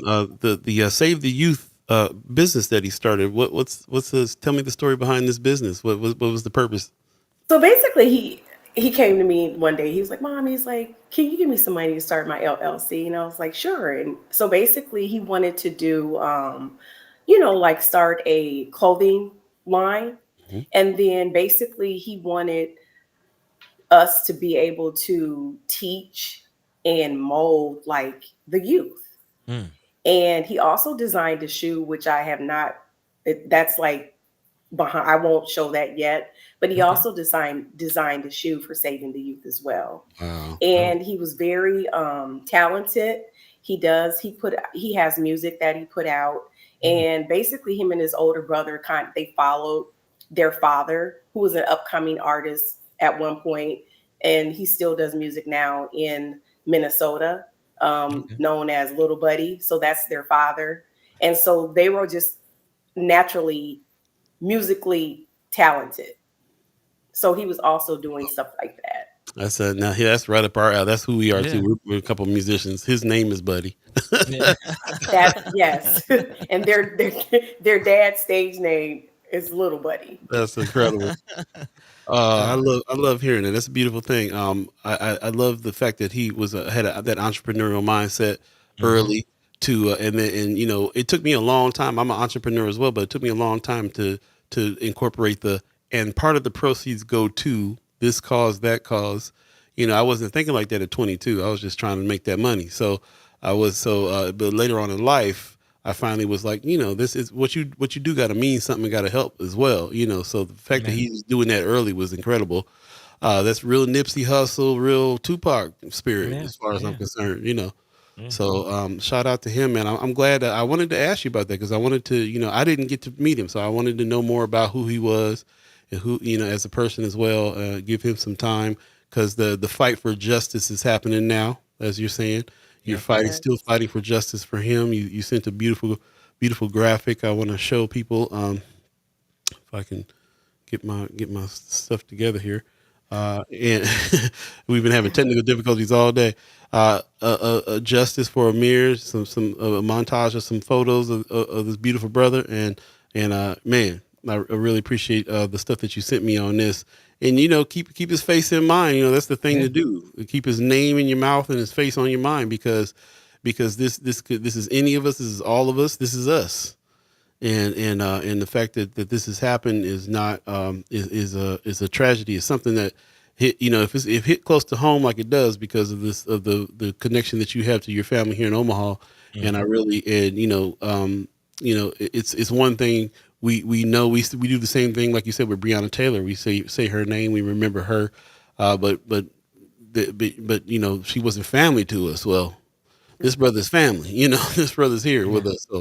So tell us more about the fight that you're going through right now. So first of all, justice for Amir, meaning the police officers that committed this murder did not get punished for this murder. Is that correct? For now. For now, that's right. For now. Right. So of course, yeah, they were not charged after he was murdered, and my choice of words are he was executed.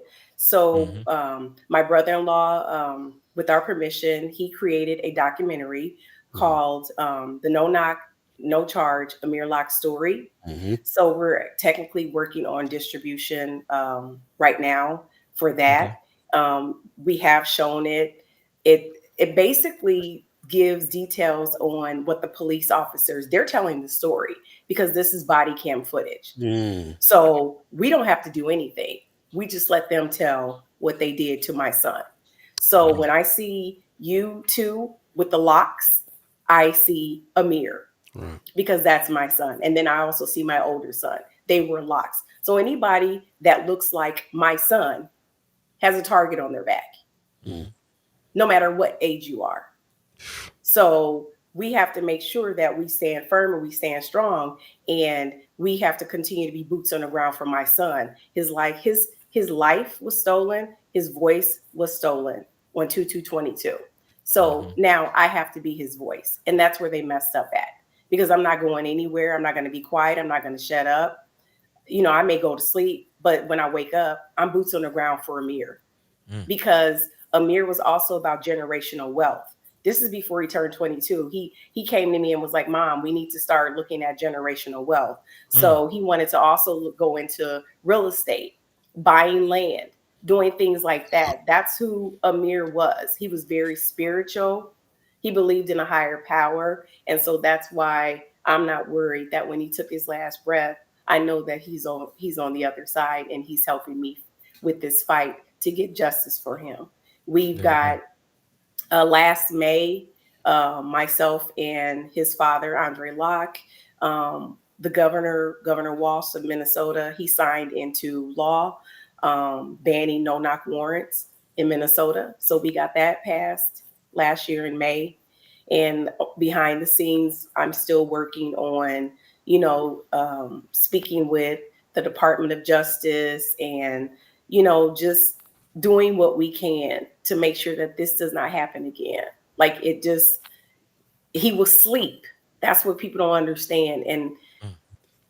that's that's the whole thing about this is he was sleeping on a couch and he didn't have a chance. Like when you see the video, you'll be able to see that they were going in there to bring out a body and they didn't care who they were going to bring out.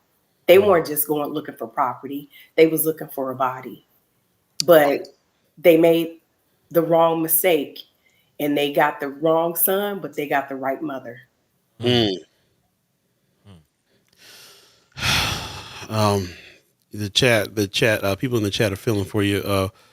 Rome's review says, "May peace be with you, Mrs. Wells." Marion Williams says, "I'm so sorry for your loss and for the nightmare you've been living." I am Cam Edwards in the chat. Hey, Yeah. Karen. Okay. So we love Hey, hey, Cameron. so we love you, Karen. You're the truth. Rome's reviews is holding back tears right now. Amy Huffless is a gifted family. So Yeah. people are feeling the story here. We talked to Sherman Brother Wells about the documentary film that you were discussing. I'm gonna try to grab the screenshot of that so people can see what that looks like.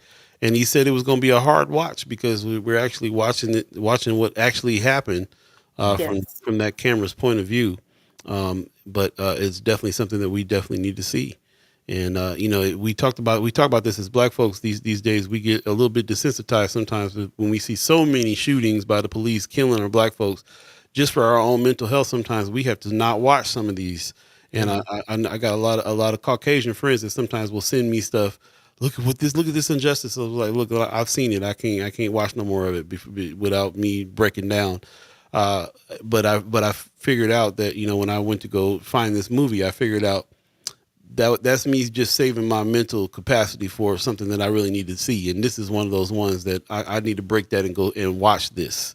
Yeah. So, and I highly encourage everybody to do that as well, because this is, it's horrific, and it takes me back to, the story of like Fred Hampton and Yeah. the assassination of Brother Fred and Black Panther Party. They came in on him while he's in the bed too and assassinated him, Mm-hmm. and this is still happening. This is just happened in 2022. So really appreciate you having the strength. Where do you find your strength? Where do you find your courage and your strength to continue on with living with the grief? Like, how do you do I, that? I'm also a very spiritual person, so I find Mm-hmm. my strength with right now here on earth. I find it with my close knit circle. I'm also part of like a healing circle group. So Mm. I also have bonded with other parents, especially mothers, during this movement. That gives me a sense of, security. And then also the spirit of my baby. Like he always sends me signs and lets me know that he's here with me. And one thing that I want to share with everybody is like maybe a year before he passed away, he came to me and said, "Mom, I'm not afraid to die," out Mm. of nowhere. So it's it's that's confirmation. It's conversations like that that keep me going to let me know that at least I know when he crossed over He believed in a higher power. He knew that I loved him. I knew that he loved me. I have no regrets. So that's something that keeps me going Man, and that's waking up every day to know that if it was me, I know Amir would do the same thing. If that's it was me instead of him, and that's the bond that we had makes me keep fighting and keep going every day for him, no matter how hard it is, because it's tough. This is something that I wouldn't even wish on one of my. You know what? I'm gonna take that back because that's so cliche. I would wish it on one of my enemies. Yeah. They probably wouldn't be able to handle it. I'm the type of person I go against.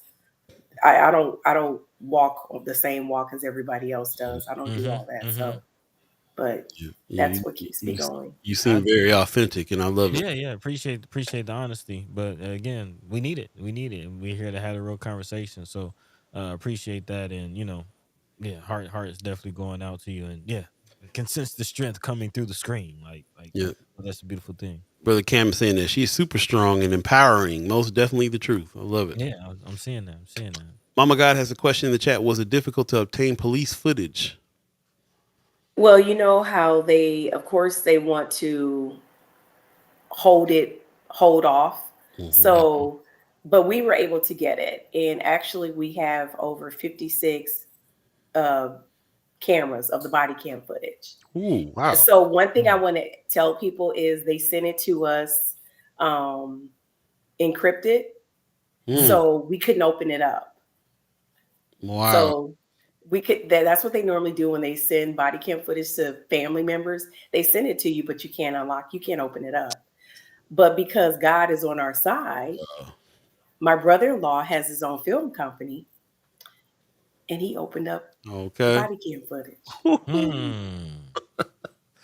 That is scandalous, man. I did not know that. I didn't. Wow. Yeah, They very never they scandalous. send it to you where you can't open it. So what's the That's purpose of releasing the body cam footage to the families when they don't have the capability of opening up what you sent them?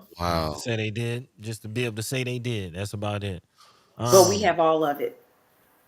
That's yeah, what's up. This and family does. And so some people ask the question, how did you get it? We're like, well, they sent it to us. Hmm. So God intercepted it. That's why. That's why we got it. And I wonder if that's the law. The law, if you ask for that, they have to send it to you, and they try to find a way to get around that law by sending it encrypted. That's crazy. Well, That's they do crazy. what they want to do. pretty It's a much. slave patrol. So that's where they were. That's where they derived from. Slave patrol. It's just modern day slave patrol. That's it. They're still doing the same stuff. They haven't stopped. They're just getting caught. We were talking about this before you came on. The subject was who polices the police. You know, Yep.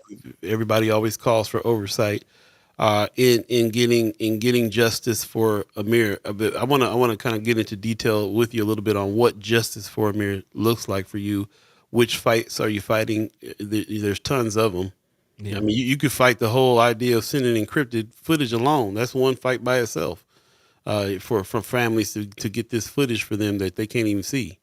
But for you, what are the top fighting points that your initiatives you're going for in order to get justice for Amir right now? Well, the banning of no knock warrants, getting the police officers, all of everybody involved. Once you see the video, it's not just the police officers that entered that room, it's more than that. Mm, Everybody involved needs to be held accountable for the execution of my baby. And when I say what do I see for Amir, I see all forms of justice. And mm, you decipher what you think that means. I Mhm. said all mm, forms. It's not just one form because what really does justice look like? Mm. I talk to mm. families all the time when they go through the court system, they get a person locked up. Is it really justice? Because I can't get Amir back. My justice is going to be to save as many youth as I can.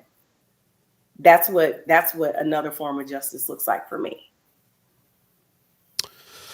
Another part of the story that I wasn't aware of. I thought you guys were living in Minneapolis, but you had already moved out of Minneapolis. He was just back there for a visit, and I heard you say on a press conference that you did with Reverend Al Sharpton and what's the lawyer's name that we were just talking about? Ben Crump. being Crump. Ben Crump. Hmm. You said you had moved out of there for a reason. You was already feeling the pressure of the city, the racism in the city, and everything, which is the reason why you moved in the first place. Can you speak to that a little bit? Yes, so Amir and his older brother were born and raised in the Twin Cities. And I just saw that as they started getting older, they were getting stopped by the police. And I just wanted to show them a bigger city and like some change. And Mm, so that's why in 2019, I relocated to Dallas, Texas, along with Amir. And we were down there and he wanted to go back and visit. And I just wanted to share with people that the day that he was leaving, I still see it to this day. He was making something in the kitchen, and I walked over to my son. I was going to go to work, and he was taller than me. I'm only 5'3", so he's taller than me. And I wrapped my arms around his waist, and he looked at me. He looked down at me, and I guess the way that I looked, he said, "Mom, I'll be back." He said, mm, "Mom, I'm coming back." Mm. And I I started tearing up and I gave him a kiss on the cheek. I told him, we said we loved each other. And I walked outside and I went to my car and I sat in my car and I just started crying uncontrollably. I didn't know why. And, you know, I Mm. guess I just felt it as a mother. I felt like he's not coming back. There's something not right. And he mm, didn't come back in the flesh, but he came back in spirit. So mhm. it's that, and I didn't even want him to go and visit. There's been over 500 police killings in the state of Minnesota. No one knows that like the nation doesn't know about, but we're speaking about it and getting it out. And Mm, you know, uh, as Amir was so beyond his years, like I said, that I don't think a lot of people know, but one of the last um, lynchings was in the state of Minnesota, in Mm. Duluth, Minnesota. Yeah, I remember that. And my sons are the ones that came to me while they were in high school and they showed me a picture of a hanging, of a lynching. And they were like, "Mom, where do you think was at?" I said, "That's down south." And we're living in Minnesota. I said, "That's down south." They go, "No, it's not." I said, "What?" They said, "It's in Duluth, Minnesota." Couldn't believe mm. it. So had I would have known that I was raising my son, I know racism is everywhere, but had I would have known that a lynching happened in my backyard, I would have hurried up and packed up a U-Haul and moved my sons and relocated them out of the Twin Cities. Mm. Yeah, it's something to think about because George Floyd happened. Yep. Um, all this stuff started in 2020. The timeline is that mothers like you all over the place don't want their sons traveling nowhere after 2020. You intrinsically feel like something's up and something might happen, and so yeah, and especially when you moved your son out of that area in the first place because of feelings of recognizing what your surroundings and what was going on there. And then so I just imagine that from 2020 on, you're nervous about anywhere your young black son's going in the Yep. country right now. And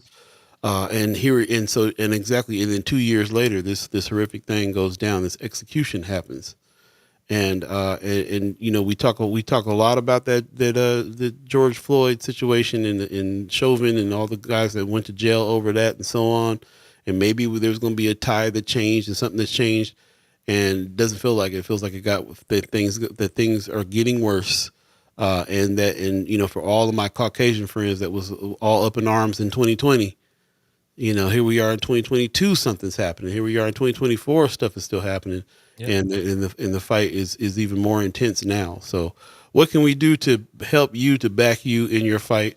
Are there initiatives? Are there petitions? Are there things that's going on with you that other people can join in and help with the fight for justice for Amir?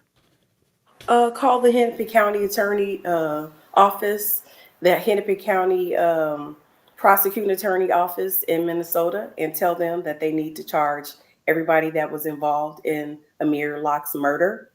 continue to say his name. We also have a documentary that we were a part of called Sound of the Police. Mm-hmm. That's currently on Hulu. Yep. And that is going to basically show you how the policing started from modern day slave, it started from the slave patrol, and Mm-hmm. then how up until 2022, they're still using the same type of policing. So Yeah. nothing's changing, like you said, nothing's actually changed. We're just now getting to see it because of cameras, videos, cell phones, social media. So Right. nothing's changed. This has been Mm-hmm. going on before we were even introduced to social media. Yep. It's true. They're Yep. just getting caught. They're getting filmed now. Yep. I tell people all the time I'm from California, and I was a certain age when Rodney King when they caught beating Rodney King on camera, and everybody back then thought, oh, they done caught him now on the tape. Everything gonna change, No. and yeah, nah. But I will say, I mean, there's got to be some kind of change happening because there is, laws have been changed for police cam footage in that time frame. We all have cell phones now in that time frame. There is some small change, but not enough, man. Not nearly enough for No. when things like this keep happening. And so yeah, it's incredible the fight that we got to continue. So yes, we're gonna that when this show gets done, this live show gets done, you can always go back to YouTube and Facebook and watch it again. Write down the information that she's given on where to write, on who to call, Mm-hmm. in order to continue on with this fight. And we will definitely keep up the fight on this. I see Sherman Yeah. Wells just jumped in the chat. Good Hey, morning. what's up, Sharon? He said, "Wrong person, right family." Yeah. Yeah. Yeah. Yes. See, That's what I'll be pushing thinking forward. too, man. Every time I hear Johnny No Good, like say his name, and at the beginning, we be in some spaces too. We was at the Vincent Theater one time, and then white folks was like, Man. Whose name we saying?" And white folks he got shook up. But he make everybody go around and say it, and then of course Sherman Wells on the case. It's like you said, wrong person, right family, man. And I'm seeing the strength in you as well. I'm really happy to meet you. Really, Yeah. really, yeah. This hit home for us because when it went down, Sherman was letting us know what was happening. This is when I was first meeting Sherman myself, and he's letting us know what went down here and how incredible this is. And we were just firing this up to bring some awareness to some things that's happening with this show. And that was one of the first things we talked about that was heavy. So here we are a few years later, and you're still fighting a good fight. And I'm so glad that Brother Wells brought you on, and that we get to meet you. And you can come back anytime Yeah. and talk about this fight and talk about whatever you need to talk about on this show anytime. Yeah. Yeah. Yes, and I want to continue to keep in contact with the both of you because, like I said, we are working to bring it to Omaha because Mhm. I am a native North Omaha person. I'm from born and Hey. raised North Omaha, so and just want to make sure that we enlighten everybody and keep the exposure going. And one thing I want to say, somebody said in the chat about the justice system and stuff like that and the pipeline, it is so true. It's real. I want to make It's sure real. that we start them from the age of, so once you see the Sound of the Police, it will show you that they start bringing our young boys in the pipeline system at the age of starting in the third grade. Yeah. Mm. So Yeah. they're already starting to make a paper trail to groom them, to bring them into the prison system. Yep. Preschool to prison pipeline. It's a real Yes, thing. and it is our job to get the village back, to control our own communities. And I try to tell people, I let people know right now, I'm just not calling the police. Right now, I don't trust you. I don't Mm. trust you at all. I'd rather call on my neighbor or just take my chances and call on God before I call on the police. Ooh, I'm not doing it. man. There you go.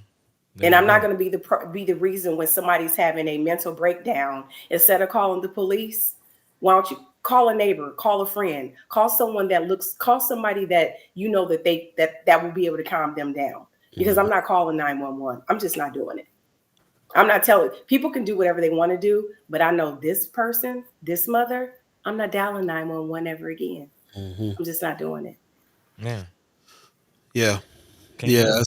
I've definitely, have gone down that road as well to the point where it's very rare. I mean, it's got to be some way out stuff for me to call these days too. It is interesting. There's always people in your neighborhood. There's always people in your family that you can call for certain protections and stuff. I fiercely believe in policing ourselves. I hate Yes. that whole system of a whole nother side of town and race and culture policing us as if we're in the zoos or something. You know, like Yeah.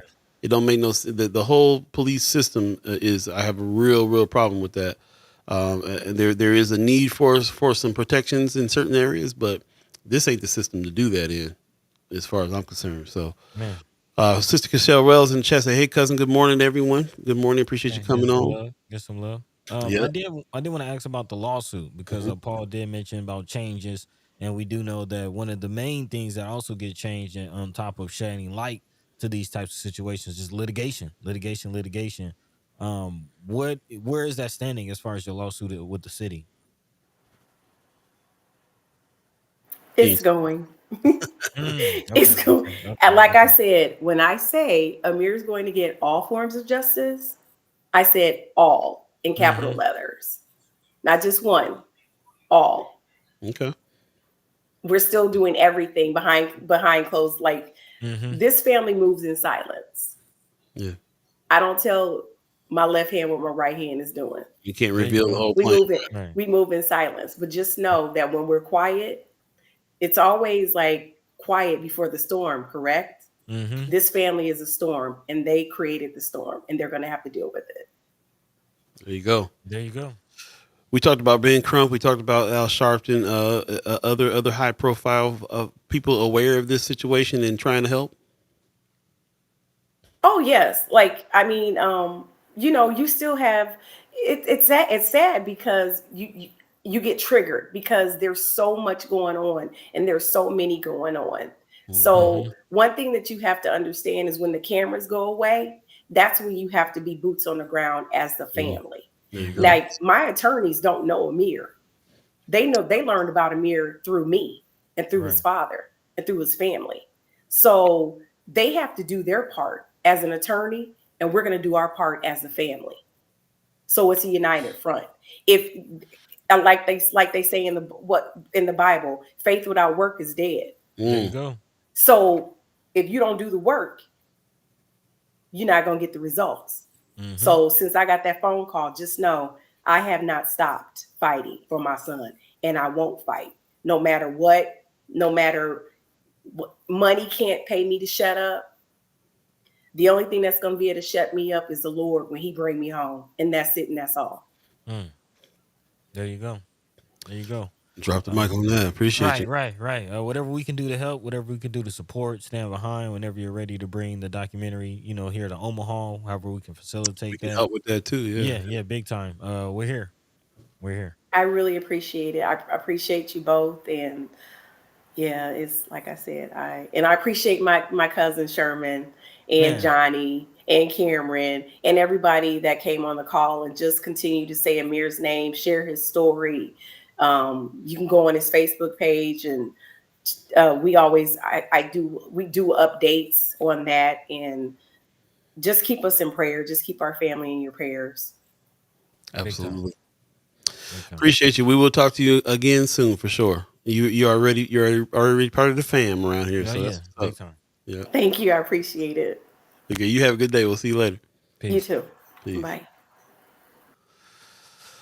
Man, Yeah, man. Powerful. Um, man. Strong sisters. Strong. that's the strength. The strength is really, man. You don't know. You don't know. People. We all deal with grief in the ways that we deal with them, but for the most part, especially our people, we got to deal with grief with some strength behind it because it's constant on us. And Man, everybody surrounds themselves with family, surrounds themselves with God, keeps on rolling. And that's what we got to keep on doing, man. Justice for Amir. Say his name. big time. Say his name. Matter of fact, wherever you sitting right now, say his name. Amir Locke. Amir Locke. And yeah, we can definitely tell y'all related, Sherman. We can see it's fire in your veins. Yeah, for real. Y'all all caps family around here. I love it. Man. That's what's up. Calling her Class Action Karen. Is that the nickname? That's the Class action. That's Hey, what's up. litigation gets things done. Gets Yep, things yep. done. Appreciate you. We only got about 6 minutes left. 6 minutes left in the broadcast. Man, in the We're- season.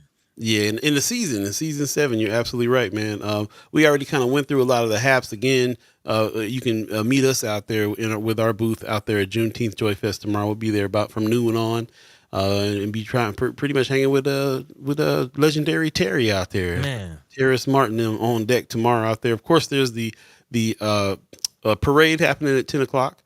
So there's all kinds of activities. You guys already know about all the activities. We don't got to go through all the haps on this, but we what's going on, and of course everything will be posted on Friends of First Sky Omaha. You can check on that if you would, and hopefully we'll see you out there. And again, this being the last show of the season, we do take that break from June 15th to July 15th, and in between we will definitely have some live alive with one another sessions in the form of cookouts and kickbacks. And being out there in the booth and some of the Juneteenth activities and everything else will be out there. Kimra already is saying that you don't want this smoke. So We'll see. he said we will. How cool did he do that? We'll see. We'll see. We'll see. Mm-hmm. All right.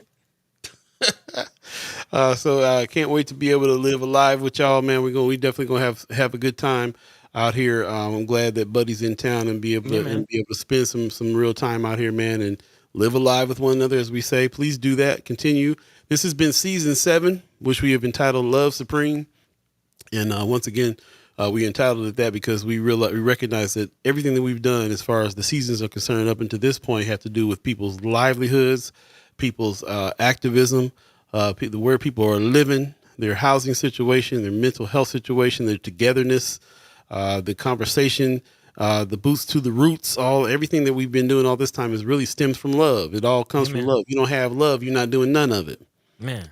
So everything that we do and what we've been doing here for the past 4 years, really, 7 seasons, is has to do with the love that we got for our friends, family, people in our neighborhoods, Omaha in general, North Omaha specifically, South Omaha, indigenous brothers and sisters, the immigrant population, the refugee population that's here, and all the allies and all the allies as well, all the accomplices to the justice situation that we're trying to have here and have a more just and more informed situation here. So we appreciate everybody who's contributed to that. All you chat chimers, ghost listeners that have spread the word and came in with great information, came in with great comments and questions and all those good things in order to enhance that. I mean, the purpose of this is for us to have some togetherness and for us to be able to be more informed and also for us to be able to take action to make things more equitable for all of us, for everybody. So everybody who's contributed to any of these things, we highly encourage you continue to do so. Hit us up with your email address so that we can stay in touch that way. firstsky.omaha@gmail.com. Just send it there and we'll add you to the list and be speaking over your email address, which is a good thing because we can avoid these messed up algorithms here and kind of spread the word even further. Do us a favor, be spokespersons for First Sky Omaha. Keep on telling a friend, tune in. All the episodes are there from the whole season. You can go back and watch any of them. I've been trying to do better with labeling things better so you can go and find the ones you want. Man. Not just the date, but like the guest that was on and so on and so forth. So yeah, shout out, man. Really appreciate it. In the chat, man, Amy H. Dot says, sending you all love. Congratulations on a fruitful season. Appreciate that. Thank you. Yeah, Cam Edwards says, peace and love. Peace and love, man. Peace and love. Welcome.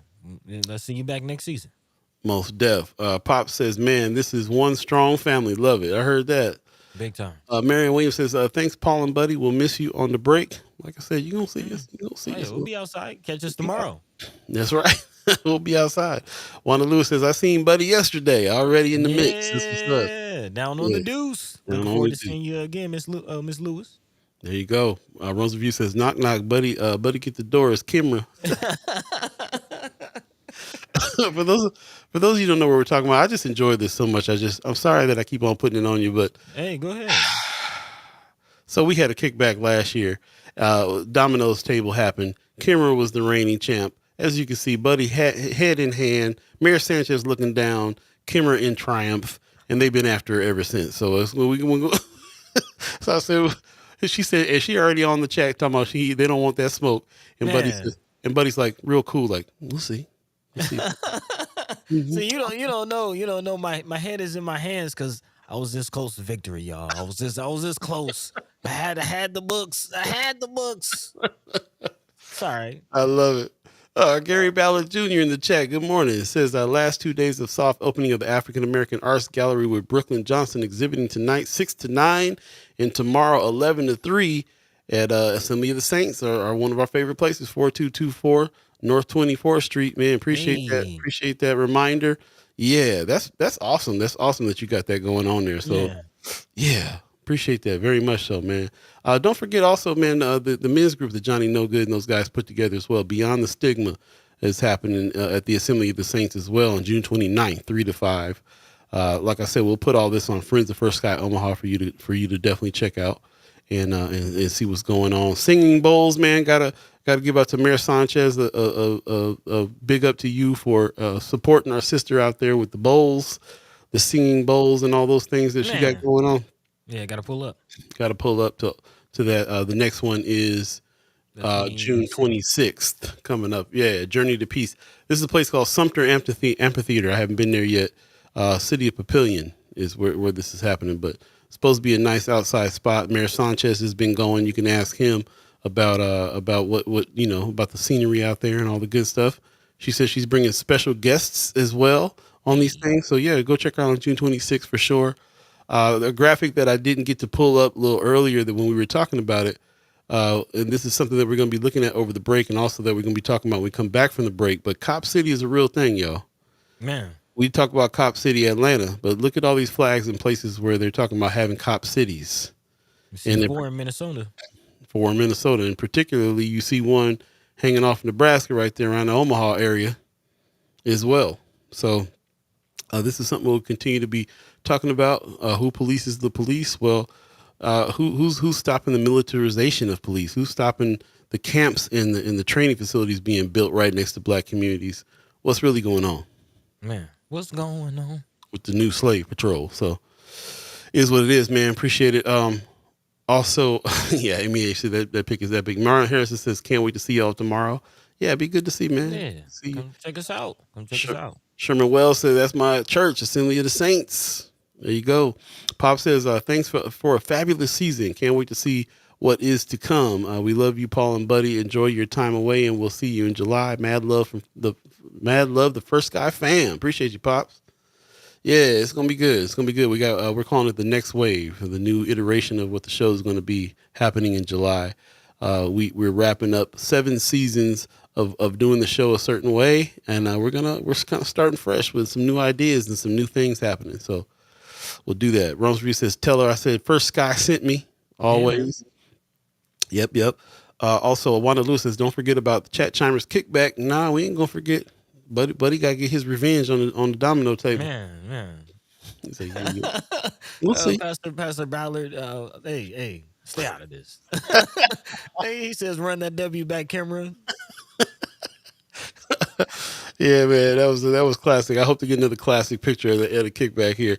Also, shout out to Anthony Rogers Wright, man, who gave us a suggestion to do a cookout jam session. We got a lot of musicians in the chat, a lot of Ghost listeners that are musicians. We're looking for a house party style thing. We can kind of set up a band set up inside the house and have a little jam session, and then the little cookout with the grills and stuff outside.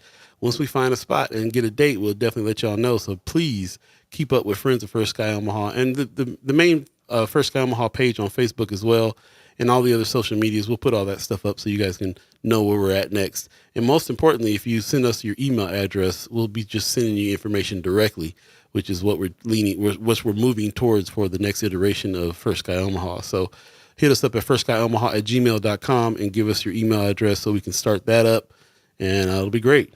Yeah, man. Yep. So Wanda Lou said front porch action. Yeah. Okay. It happened, man. Game in the front, jam in the inside, grill in the back. Let's make it happen. Tony Johnson says, is Billy King only one doing shows while you guys are gone? I believe so. Yeah, he's continuing on his morning show. Definitely tune in to Will King over there at 95.7 The Boss Yeah. For the morning show action. He'll be doing that. We'll have some things that we're going to be releasing too periodically. We're just not going to be doing the live show from until July 15th when we start back up. But there'll be some other things there for you to consume as well because the news doesn't stop. Man. Yeah. The fight don't stop. The fight don't ever Nah. slow down. Nah. Also check out Sherman Wells, man. Sherman, Sunday sermon with Sherman Yeah. and Yeah. everything else that he puts out as well. He puts it out kind of as it comes.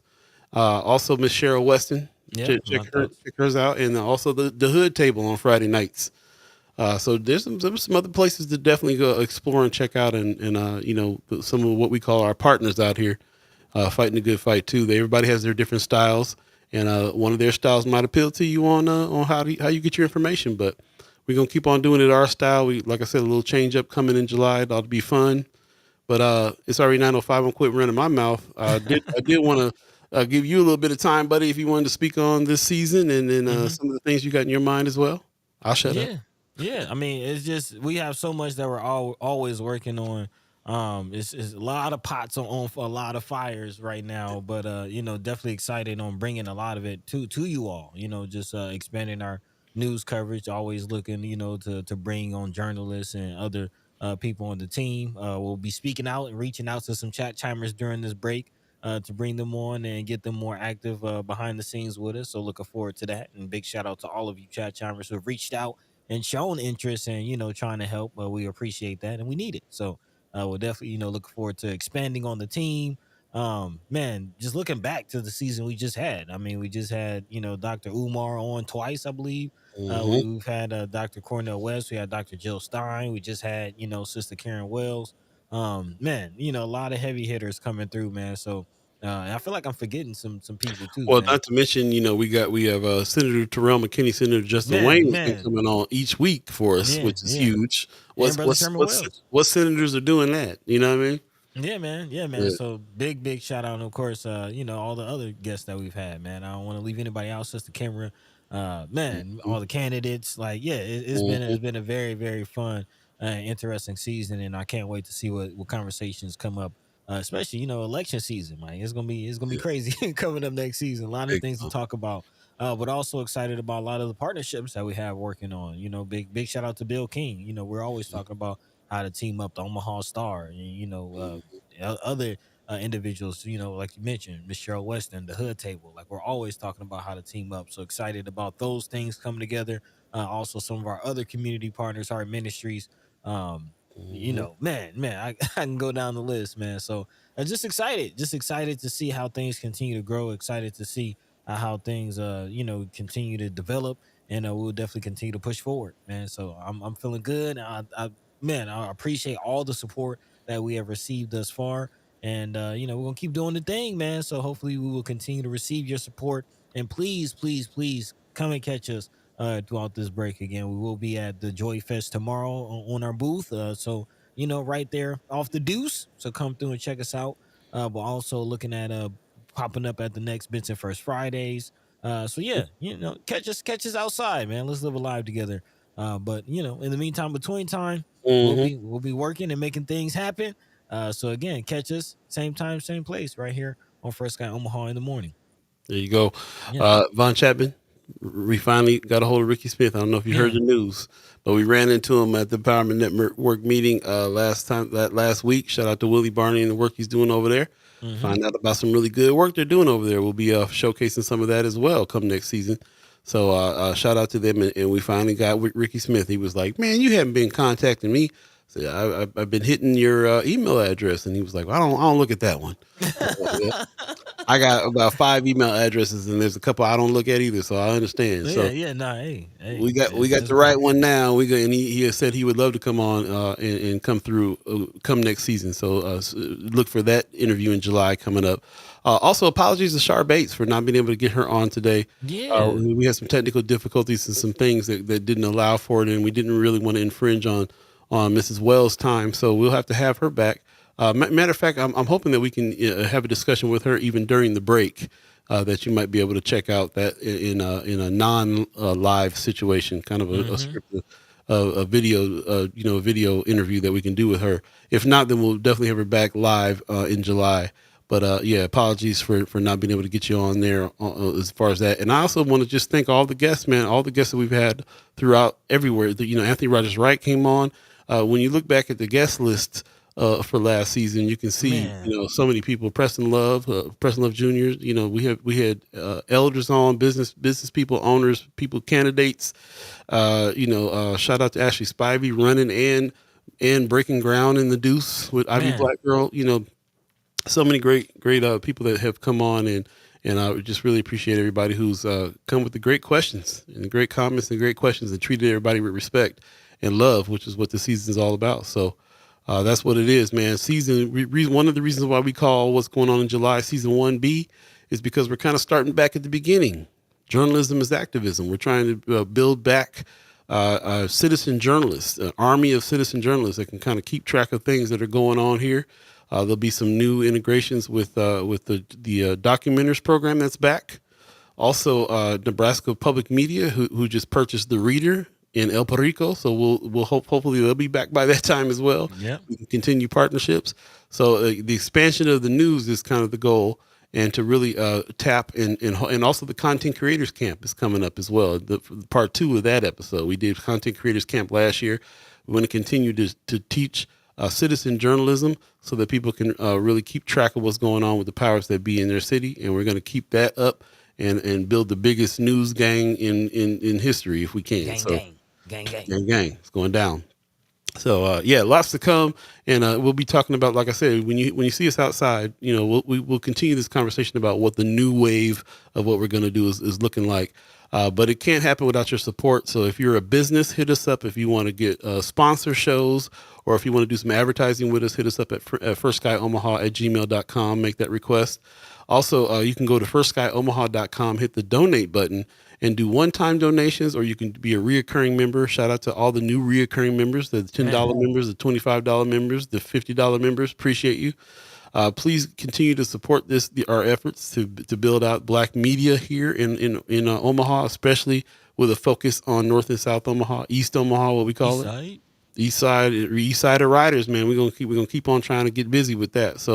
And we're trying to expand those efforts. We've taken things that you've asked in consideration and put those in the plan so that we can have better coverage. We realize that the style of the show here, where we basically are having a discussion for 2 hours, is not something everybody all can sit there through the whole show. Only a few people actually do, because everybody's busy in the morning, and it's understandable. So that's why we leave it up on social media and say go back and watch it when you can. But we will have some iterations that is a little easier to digest in the places that you are on social media, for you to be able to still stay up on the news and find out what people in your neighborhood are saying about these articles, and so on and so forth. So lots of new things happening, lots of changes. Can't do it without your support. We need to expand. So please tell a friend, tell a friend, tell a friend.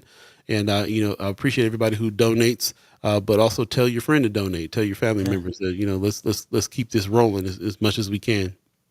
So appreciate it very much. Tony Johnson says, he's reading the comments. He knows how to get in touch. Not falling for that. he did admit that he does, listen to the show, and Yeah, he does. Yeah, he knows. Yeah, but and I don't blame him though. If he didn't feel like we invited him, why would he call up? You know what I'm saying? So that was our bad. Like me already, man. I'm gonna ask somebody once or twice on an email, an obscure email, and if they don't hit me back, then I'm just like, okay, we'll move on. So yeah, I got to do better than that, because really, like, if I really want to get somebody on, I got to go to where they are. They will answer the email and ask them directly to come on. And when we did that, he was perfectly willing to do that. So shout out to him. We'll talk to him next season for sure. He didn't run the other way when he saw us. He wasn't dipping and ducking. That's right. Came over, shook hands. Cool dude. Okay. Marlon Harrison says, great season. I can't wait to see what y'all do in July. I appreciate it, man. We'll be hitting you up too. We need that school correspondence that you got to lock on. Von Chapman says, some of OG's plan on pulling up. Looking forward to talking to Ricky Smith up close and personal. Okay. All right. We'll see. Rose Review says, you all are my cousins. Man, we'll definitely be reaching out to slap some white ball here pretty soon. Yeah. Look out. Okay, that's what's up, man. We was looking at some tennis tournaments yesterday. I said, I got to smash a little green ball out here too. It's time to be outside a little bit and get busy. Man, a little dirty love. Appreciate appreciate you guys, man. This is the fam. Like I said, even though we're taking a break, we're not taking a break from you, the First Sky family, at all. We'll Yeah. stay in touch. We just are going to use our early getting up early mornings on Monday, Wednesday, Friday to expand the news into some other things we're trying to do in order to keep solidify this business and enhance it. Bring some other folks on, build teams, all the stuff that you do in order to progress. So we can keep on with the outreach in the conversations that we're having with y'all. The city kind of opens up, man, when we all get together and talk. And right now, digitally, this is the best way. Man. People used to get together with town halls and have some food and sit around and talk, and that's important too. But in this modern day and age, we can't do that all the time. So one of the reasons why we take the break is so that we can spend some time doing that, at least on the break. I can't do it 3 times a week, but we can get together every once in a while. So we're going to definitely do that, and we really appreciate that. Wanda Lewis said Dreamland Park is a good spot for the kickback. Jam session on a little stage, yeah. It's an idea. I like that. It's a concrete park, and you won't get chigger bites. I don't want no chigger bites.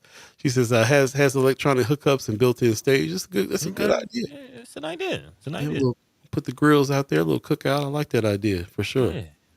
Yeah. Well, yeah, we're gonna do some backyard boogieing, so we'll definitely see what's going on here. But in the meantime, between time, again, I want to thank everybody who joins us, all the chat chimers, ghost listeners, all the radio listeners, Thank you. all the monitoring spirits, even. Yep. Appreciate everybody. Appreciate all the guests that have come on, and also if you guys don't understand what's going on, I feel like this is huge. I don't know any other situation where the senators will come on and talk to us as plainly and as directly and as honestly and as authentically as Senator Terrell McKinney, Senator Terrell McKinney, and Senator Justin Wayne have each week coming through, letting us know what's going on, and been doing that for about a year. I've learned so much about the legislature just talking to them brothers. That is kind of incredible. So this has also been a civics lesson as well. If you need more reasons to donate to First Sky Omaha, understand that a lot of this is local politics and civics lessons as well, not just the conversation, but how much more do you know? Think about how much more do you know because of all the conversation that we've been having all this time. If you've been following us for any time, Man. you know what I'm saying?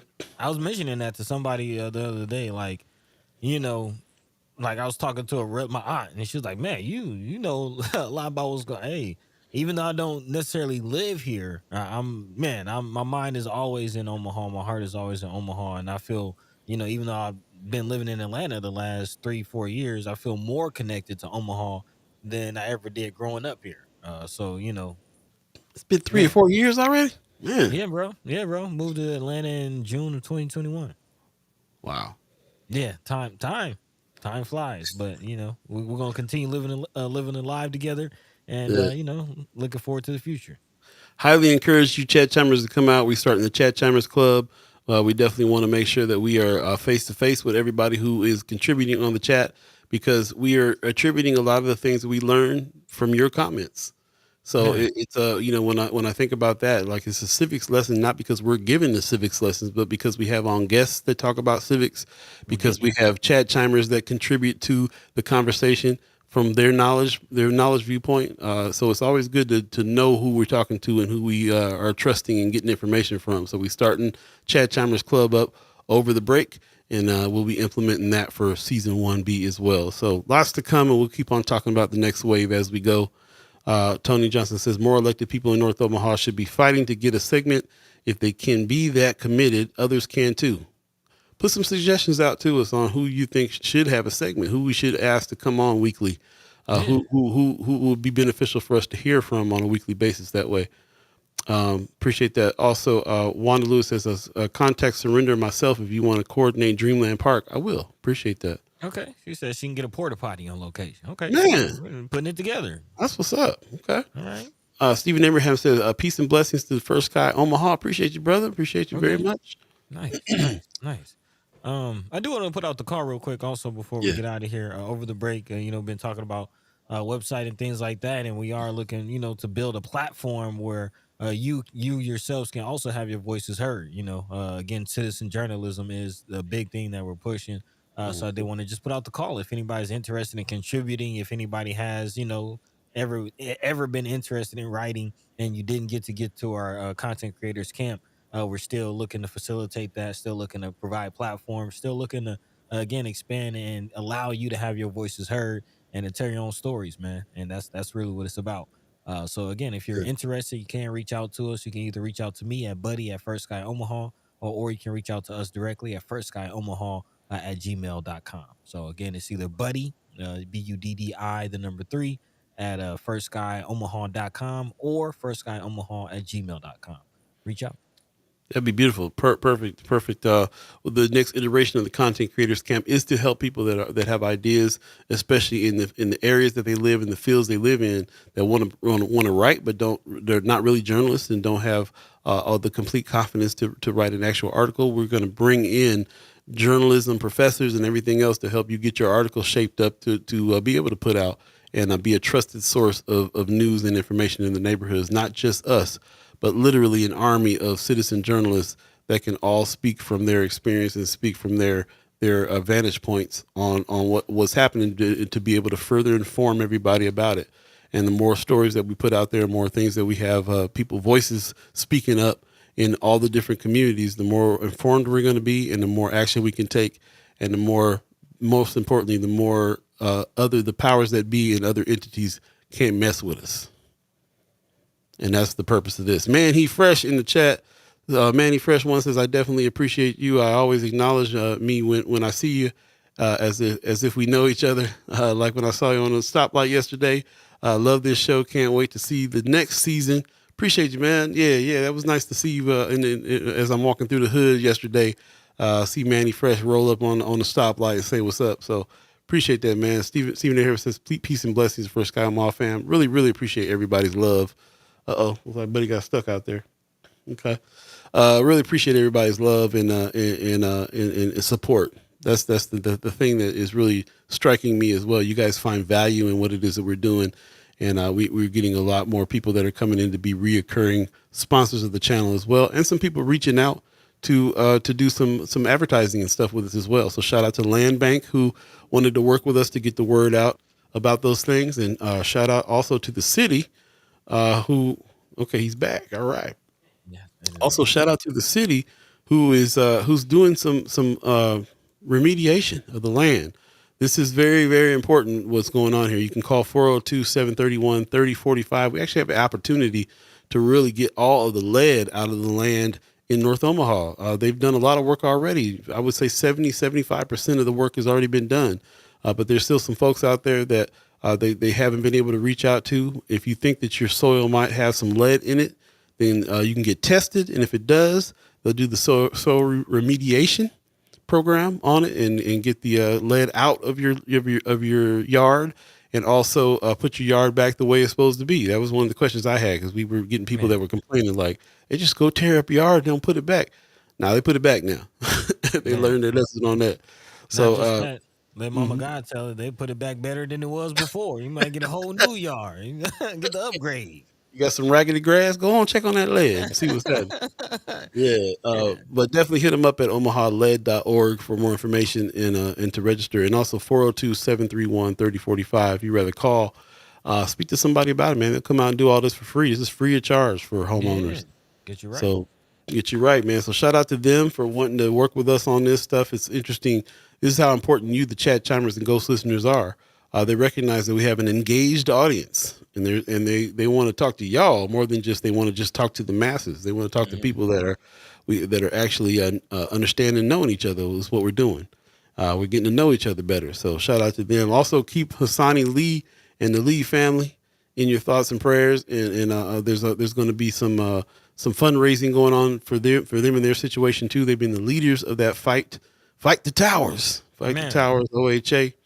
And everything that's been going on there, man. And I got to say, even though this is centered around Underwood Towers, it's shining light on all the other towers that are around town that are having the same issues, same problems. They're utilizing the media and the attention that Underwood Tower is getting in order to highlight things that are going on at other OHA properties as well. So shout out to them and all of the tenants that are speaking up for themselves. We got your back. We got your back.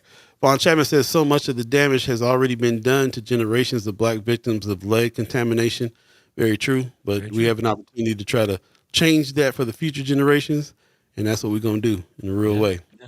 And once we get the lead out, maybe we can look back and see about, some litigation to address the damage that has been done. But right now, we gotta stop the bleeding. We gotta stop the bleeding. So There you go. Tony Johnson got a beautiful list of people that we need to be talking to on a regular basis in the coming seasons. Brianna Full, who's on the school board. We tried to get her to come on a regular basis before. She had too much going on and couldn't do it.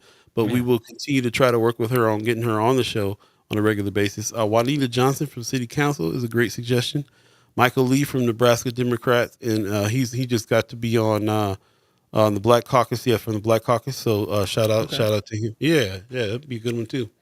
Wanda Lewis says there's people who now qualify that didn't qualify before for remediation because the ppm part per million has been lowered. Okay, Okay. didn't know some of these things. Okay, Yeah, man, Sister what's Wanda up? Lewis, she be with the planning, and she knows what's going on, man. That's why we appreciate y'all. We love y'all, man. Yeah, the best chat in the world. Tony Justice also said Willie Barney, Mike Maroney. We definitely are working with Willie Barney to have him come on and talk more about what Empowerment Network is doing. Don't know if we'll get Mike Maroney on, but we may at least as a guest. We'll see. Yeah, we'll see. Von Chapman is reminding us free Ernest Jackson. Big Yes, time. we got to say that during the end of season 7 as well. Big time. Free Ernest Jackson. Yep. Yeah. And yeah. A lot of things going on, man. A lot of things going on. We can keep on talking, but appreciate y'all. What would you say, Paul? When we get out of here, about 30 minutes past. Yeah. Unless, it sounds like you trying to rush me off. I understand. I got you, buddy. Nah. That's cool. Tell me Honestly, to just tell me to shut up, then, buddy. nah. I'm just Honestly, I playing. just don't want to spill too many beans, man. Like I said, we got a lot of things going on. Yeah. Tony Johnson mentioning Willie Barney. We'll be meeting with him pretty soon, actually, to see about some things with Empowerment Network. So yeah, a lot of conversations still being had. A lot of things coming down the pipe as far as First Guy Omaha and the partnerships and just all the efforts. So yeah. Yeah. And really appreciate hearing from you. The people that are with us every week, every 3 times a week even, and give us some suggestions. Remind us about who it is we should be talking to, according to like the conversations we've been having. So these are great suggestions. I appreciate it, and we really appreciate you. And you're right. I need to not spill too many beans. We got some things coming. We're gonna be talking about the next wave. We'll be talking about the next wave when you see us out and about. So we Yeah. appreciate that. Yeah, still got documentaries we working on, man. It's just, yeah. Yeah. Business moves. Yeah, there's a lot of things going. Wanda Lewis, does anybody know location for 95.7 The Boss? When we talked to Brother King last weekend, said he's trying to close on a certain location, so he'll probably be announcing pretty soon about the new location for 95.7 The Boss. So, but yeah, keep up with him, man. Keep up with him. We really the power of the terrestrial radio station that we have here too is a big part of the media. So definitely keep up with him on that. So appreciate you. We're gonna go ahead and get out of here now. Like I said, find us outside. We'll definitely be at Joy Fest tomorrow, out and about. You'll see us. We'll see you. You'll see us. Let's stay in touch. Thanks for joining us for this whole season 7 of First Sky Omaha in the Morning. Love Supremes. What it's all about. Yeah. Oh. One last call to action. If y'all going, it just came to me. If y'all going to the parade tomorrow, if you plan on being at the parade, please wear your First Sky Omaha shirt. Hey, if you're going to the parade, wear your let the people know we out here. There's a lot of people in the community that still don't know about First Sky Omaha. Again, a lot of you have professed your love. A lot of you have, said that you support it and enjoy the show. Show us how much you support by wearing your First Sky Omaha shirt to the parade, letting the people know what's going on. There you go. And if you don't have one, you can cop one at the First Sky Omaha table at Joy Fest at noon tomorrow. Yeah. So let's get down. Pop says, love you guys. See you in July. Right on. Hey, there you go. Who's one on the internet trying to mess with you? Bill Gates or somebody messing with you over there. Yeah. They hate. Cox Cable hating again. That's what's up. But yeah, there you go. Your First Sky Omaha shirt, man. Like I said, if you don't have one, come get one from us. We'll be at our booth at noon tomorrow. Yeah, so she says, let me know where all the food trucks are. Yeah, I heard that. I'll let you know because I'm going to sniff them out. All right, y'all. We're going to get out of here. Y'all take care of yourselves. We'll see you when we get back. Peace. Peace. By the way, Vanglorious, this is protected by the red, the black, and the green. At the crossroad, with the key. By any means. Jim Tim just wants to thank you. Fred. Jim Tim, Fred Knapp just want to thank you.